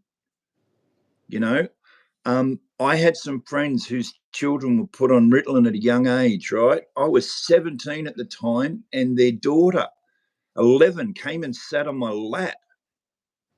Freaked the crap out of me, right? I went and had a chat to the parents, and I said, listen, what's going on? Your daughter is behaving sexually towards me. You guys need to deal with it. And that's as far as I took it, because it stopped. I don't know whether it was a second marriage thing, but that child, you know what I mean? She was on Ritalin, so she had no mental capacity control. Sometimes her emotions and her drugs tended to drugs like that tended to act immorally. Kiddie cocaine, we used to call it. That's all Ritalin is. And so it breaks down those barriers. And so I think the child was displaying what was once normal behaviour in her home towards me. I got on with her and her brother. You know, I hope it got sorted out. But you got to watch these things. You know what I mean? Would it have been right for me to have her to continue to sit on my knee? No. Shit, even at 17 years old, I knew there was something wrong with that. You know what I mean? And I wasn't a tame boy, you know, but I knew there was something wrong with that child, and I talked to the parents. They give me a bit of a funny look, but, you know, it needed to be said because I'd come out of that abusive shit. You know what I mean? And already I was trying to pack it in and process it and deal with it. You know, so I find that funny. I just find that terminology that he's using. It's like, you know, in the court of law, you know, did you ever say that you felt uncomfortable? No. Oh, you must have wanted it then. Do you know what I mean? That's where I'm going. That's where I'm going, man. Sorry, I took too long to get there. Yeah, that's where I'm going. It's weird. It's weird language. So I hear these things and I get all cranky. That. He was absolutely wanting to say that. I guarantee that was in his notes. But I want to hear this again. There was something else he was saying. I remember the first time the backhanded flick thing, I thought that was stupid. But whenever she saw me next, gave me a big hug. You know, everything was as normal as I knew. And then, like I said, everything was as normal as I knew. But he's normalized it. He's groomed her. So she smacked he smacked her on the butt, and she's come up and given him a hug up afterwards and said, "Oh, it's okay. Everything's okay." It was more like he smacked her on the butt, and he was like, "Oh dear, what? Maybe that affected her." She's like, "Oh, obviously it didn't affect her because she's just treating me like normal a few days later." So that's my point. He's groomed her. Yeah, he's normalized inappropriate behavior where she might be going, "Oh, okay, this is normal." Completely conditioned by him. So he's like actually openly admitting here that, hey, look, this process, she's fine with it, even though I shouldn't have done it, but she seems fine with it. I'm thinking, this isn't good. It's like throwing a rock into the water, you know, and see how unsettling it gets before you have a swim, you know. Yeah. Cola. You have to understand, she never once said, "I'm uncomfortable with this or that," or zero. We interacted. You know, I remember the first time the backhanded flick thing, I thought that was stupid. But whenever she saw me next, gave me a big hug. You know, everything was as normal as I knew. And then, like I said, I thought more clearly, and it was more circumspect, and just, you know, interacted just in a more normal way thereafter, more responsible, I should say. And then it's now the end of August, And August 31st, her dad calls me, upset. She's moving to Texas. Here's what we were told. Here's what he knew and I knew. She likes an unsaved guy in Texas that she met, and she's moving to Texas. And he's all concerned. Can I talk to her? That's people said, why'd you come up with that lie? I didn't. That's what we were told. That's what I knew. So she calls me that day. As the first time I ever heard that she had any issue with the way we interacted months earlier. First time I heard it. Her relationship with us through the months, traveling out of state with Nancy, doing stuff with us, had been the same all this time. First time I heard it. So I apologized on the phone. She denies it happened. We went to Olive Garden, August 31st. Nancy and I went to Olive Garden with her. Nancy remembers distinctly, and she remembers what the details of what we discussed. There was no kiss on the lips. There's none of this other stuff. She remembers it. Sarah says it never happened, right? Sarah says that the dinner at Olive Garden never happened. Dinner never happened, that I never apologized, that the two of us never met with her. What did Sarah say to you when she called you? What's her grievance? That she had not been in a good place for a little while. We didn't know why. I thought it was the unsaved relation, the guy that she met in Texas. And she just said that I don't know the exact word she used. Because she's backslidden.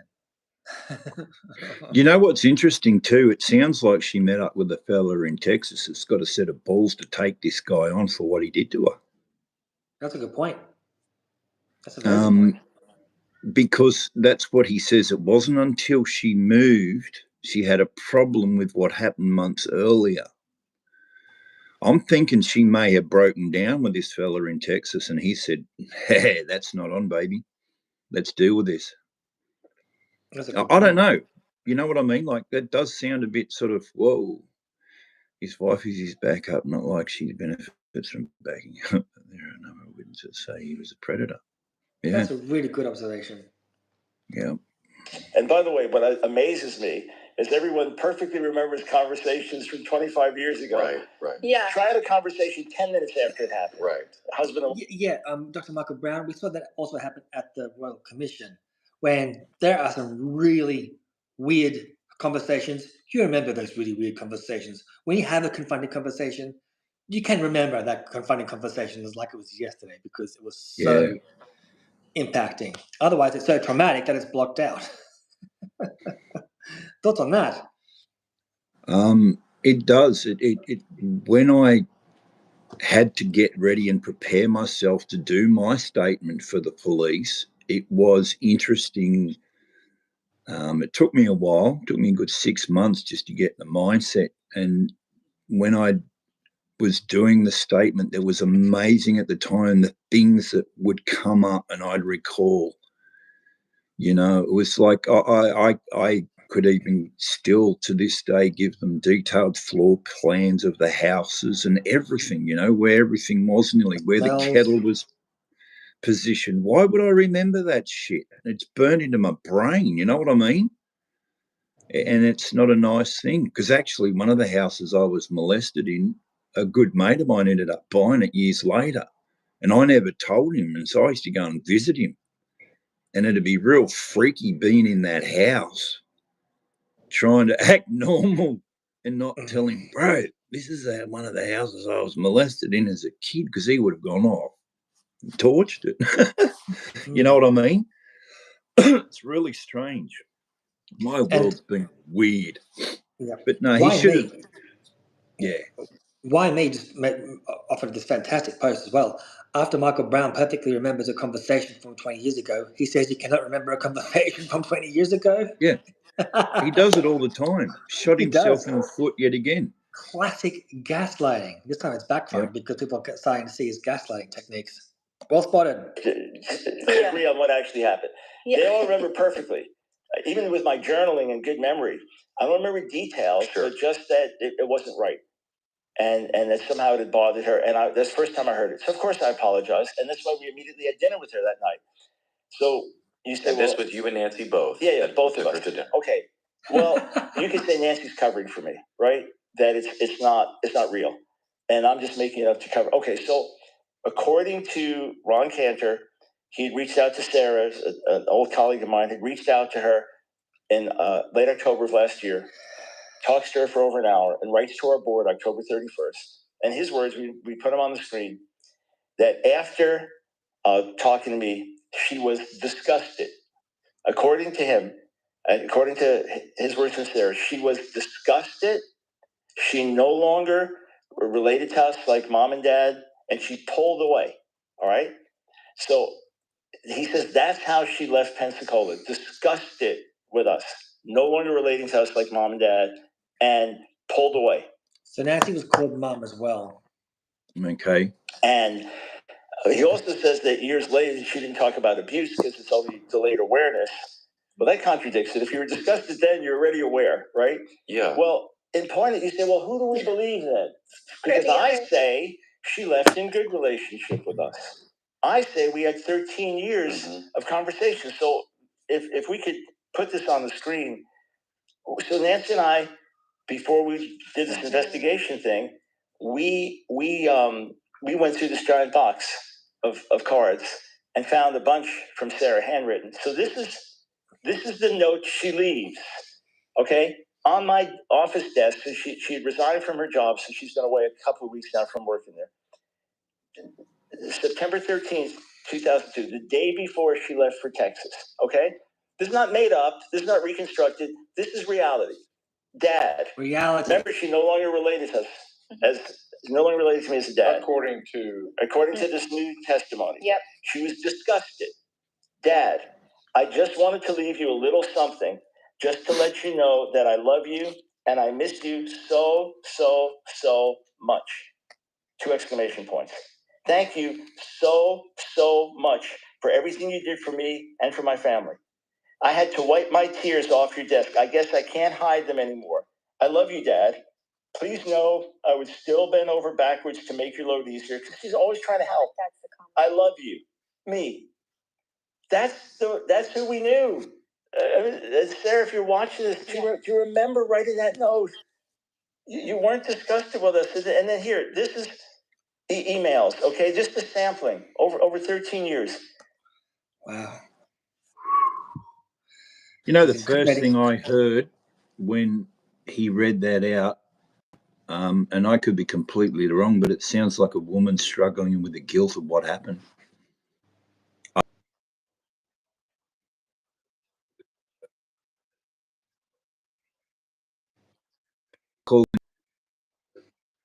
I love you, so you must be on the floor kissing his feet. That's an extended showing of affection, in my opinion. I could be wrong, but you know what I mean? That sounds like it was written by a hurting woman. Sorry, but even the way he was emotionally responding to it was incredible. The yearn, the emotional yearn. But don't you remember? There were good times. Like, what's going on here? Like, you can hear it, a real strong emotional connection. Do you remember writing that? So that's who we knew. Sarah, if you're watching this, do you remember writing that note? You weren't disgusted with us. And then here, this is the email. Yeah. So, oof. Yeah. What's the next one? So is the next one an email after? It's quite incriminating, actually. I would say that is quite incriminating. Yeah. Is he going to read an email from her after she went to Texas now?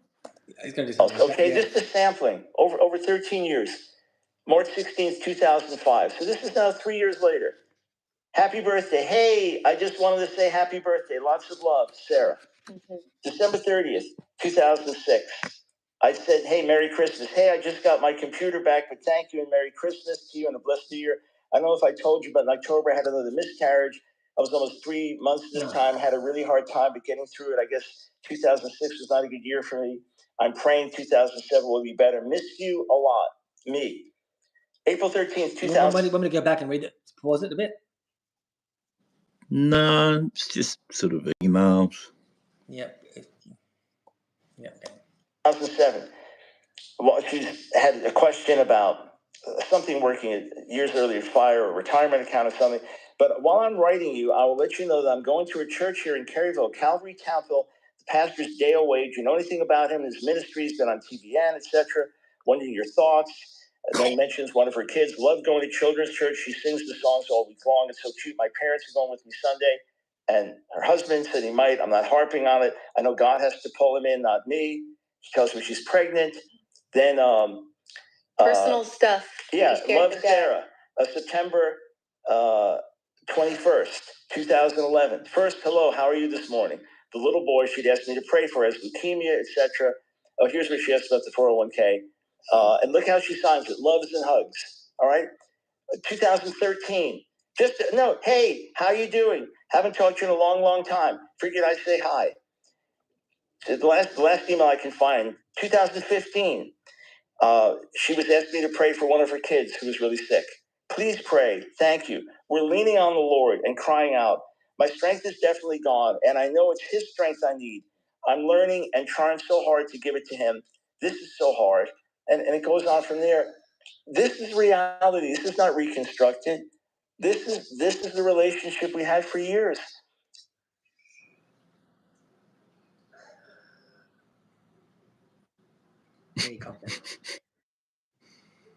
What are they doing? Just try to slander the woman or something? I don't get it. What are they setting her up for? To me, he's pretty much putting a shovel into his own grave and throwing up dirt, kind of letting us all know that she had some pretty unhealthy emotional ties to him, not knowing what to do with her relationship with Dr. Michael Brown. And she moved. She went to Calvary Chapel, it says, was it? Was it a Calvary Chapel church? I believe it was Calvary Chapel. I'm just trying to get... My brain's just ticking over on what triggered or sparked her to change her direction. Do you know what I mean? Like, what year was it when she came out with this? Oh, I can't answer that. I've got dates in my head, but I'm probably going to say my apologies. Yeah, it's weird. And he's got so much notes and so much paperwork of nothing of substance. But what do you think he's trying to achieve by doing this? Like, and some people are saying in the comment section, what Brown reading messages yet losing the important ones he wrote down. Someone else, why me is going, this is revolting. He's abusing her again and again and again. Like, at what point would you not email her back and go, you're married. I don't really know you anymore. What was it? I think it was Kerry. No, why me? You know, in regards to reading these emails online, like, but crying out loud, I've had conversations with online ministries that are heretics that I would never put into the light of day because it was a private conversation. Yep. Unless it was something that they'd said that they've done that was against the law, there's nothing that you're breaking down one of the first confidences she's got with him. You know what I mean? Like, he's just crapping all over the poor woman. Yeah, this was all stuff that she said, you know, and she wasn't being sneaky about it, but it's just all private stuff. Why? What does it do? What is it conducing to the outcome of what you did was wrong? Is it going to change that? Is it going to change the outcome doing all this? I'd love to hear from the poor woman. I would too, actually. Has anybody reached out or done any interviews with her regarding this? Or I suppose Firefly would have contacted her and done all that. Poor thing. I don't get it. That's what upset me the most when they did that up here, was they told the congregation not to talk to me about it. You know, and it's like, I just hope she's okay. Yeah, that's cool. If she wants privacy, she damn well deserves it. And I do hope somebody else takes up the baton and fights the fight for her. You know, because these are the kind of people that we got to protect. Damn, it's called cleaning house. You know what I mean? Just doesn't happen. Just shouldn't happen. It does happen. It shouldn't. So we deal with it. I would actually say that one thing that pastors are often respected for is the fact that there's confidentiality, and that there are certain things in place that people can actually say things to a pastor and the matter is private. I find what he has done from a pastoral point of view. I've never seen him hold that position. But if he wants to give people the impression that he trusts, he's just completely breached that. And not just any person he's breached it with. He's breached it in such a way that if you are a victim at all, you know you cannot trust Dr. Michael Brown because he's prepared to do something like this and just drop it out there for his own selfish interest, by the way. And it's to keep control of the narrative too. It's about control. They want control. David Crabtree did this to me personally in the vineyard. At one stage, I had his daughter and her boyfriend coming to me and my wife for ministry. They're having issues in their relationship, blah, blah, blah. And David didn't like it because he knew that in the discussions, things may come up about his family, which they did. And so I was a threat. But to this day, I have never, ever revealed anything said to me about his family to anybody else. I don't give a shit. I really don't. But the way that he treated me and what he did was he released private information about myself and my wife at the time to the leadership in that church to slur my reputation because of what I was doing and ministering to his daughter and the son, because they came to me. I'd prefer not to. And, that's the kind of people they are. They want to control. I lost control that day, put him up against the wall. Had my elbow under his throat too. I said, you don't ever come into my house and tell me what to do. And that's when I started realizing it was about controlling people. Yeah. And you look at the prophecies. I've got collections of prophecies, man. I tell you what, I should be a high priest somewhere by now. Oh, my shit shouldn't stink. My shit shouldn't stink, bro. Like the way that the prophecies that I got from the leaderships in the vineyard and different people, even my last one from, what's her name? Amanda Wells. The prophecy I got from her at one of her crappy prophetic meetings. I'm almost a god. You know what I mean? These results. Yes, I've reached godhood. But that's what they do. They fluff you up and they make you feel good.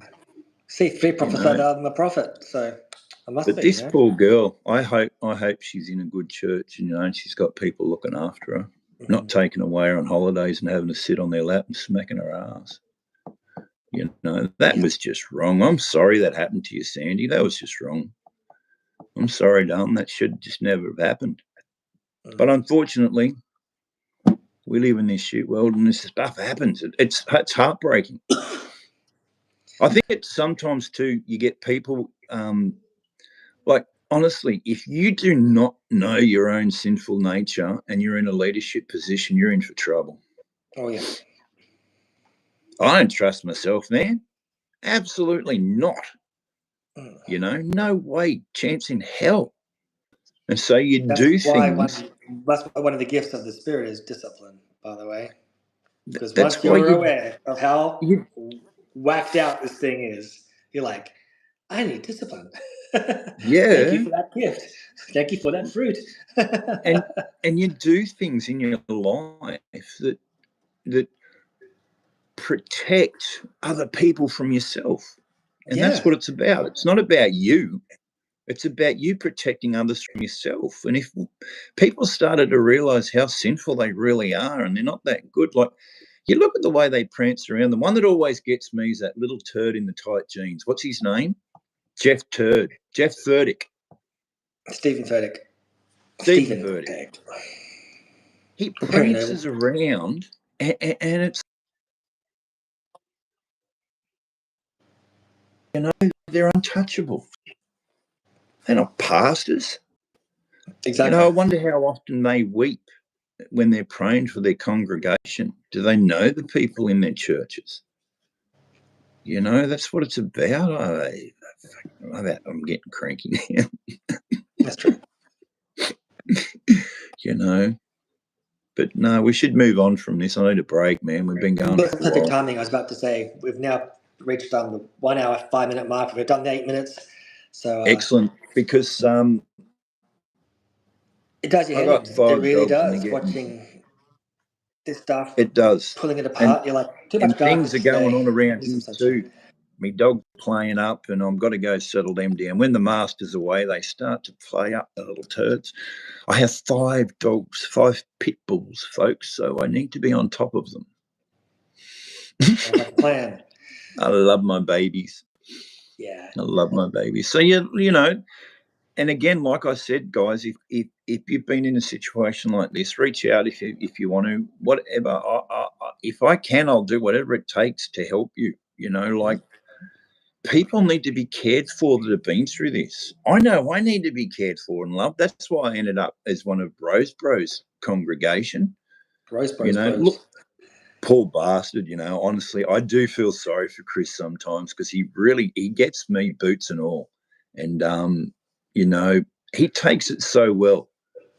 Even the last time we stayed together, at the hotel there at Penrith overnight together. It was an absolute cracker. I think it was a culture shock for the bloke.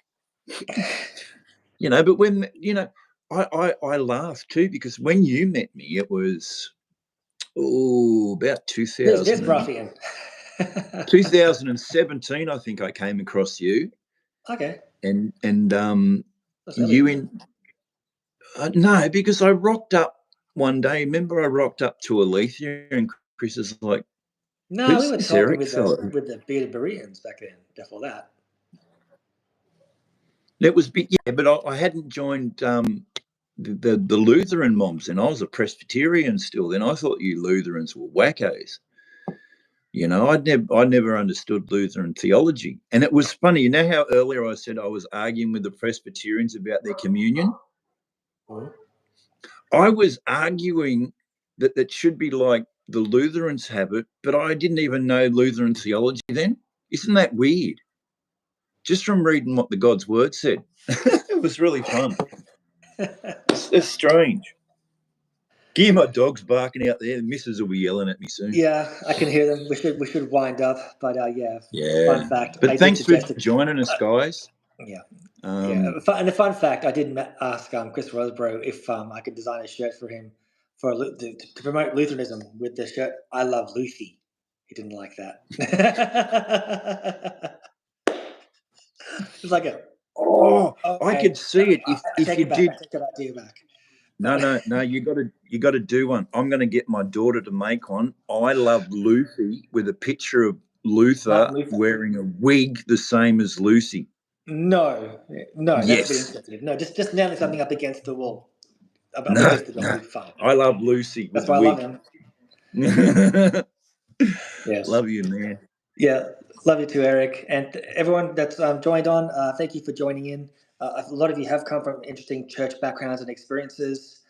Please contact me if you want to get in contact with people like Erik Pederson and my lovely sister as well, Carrie Ferguson.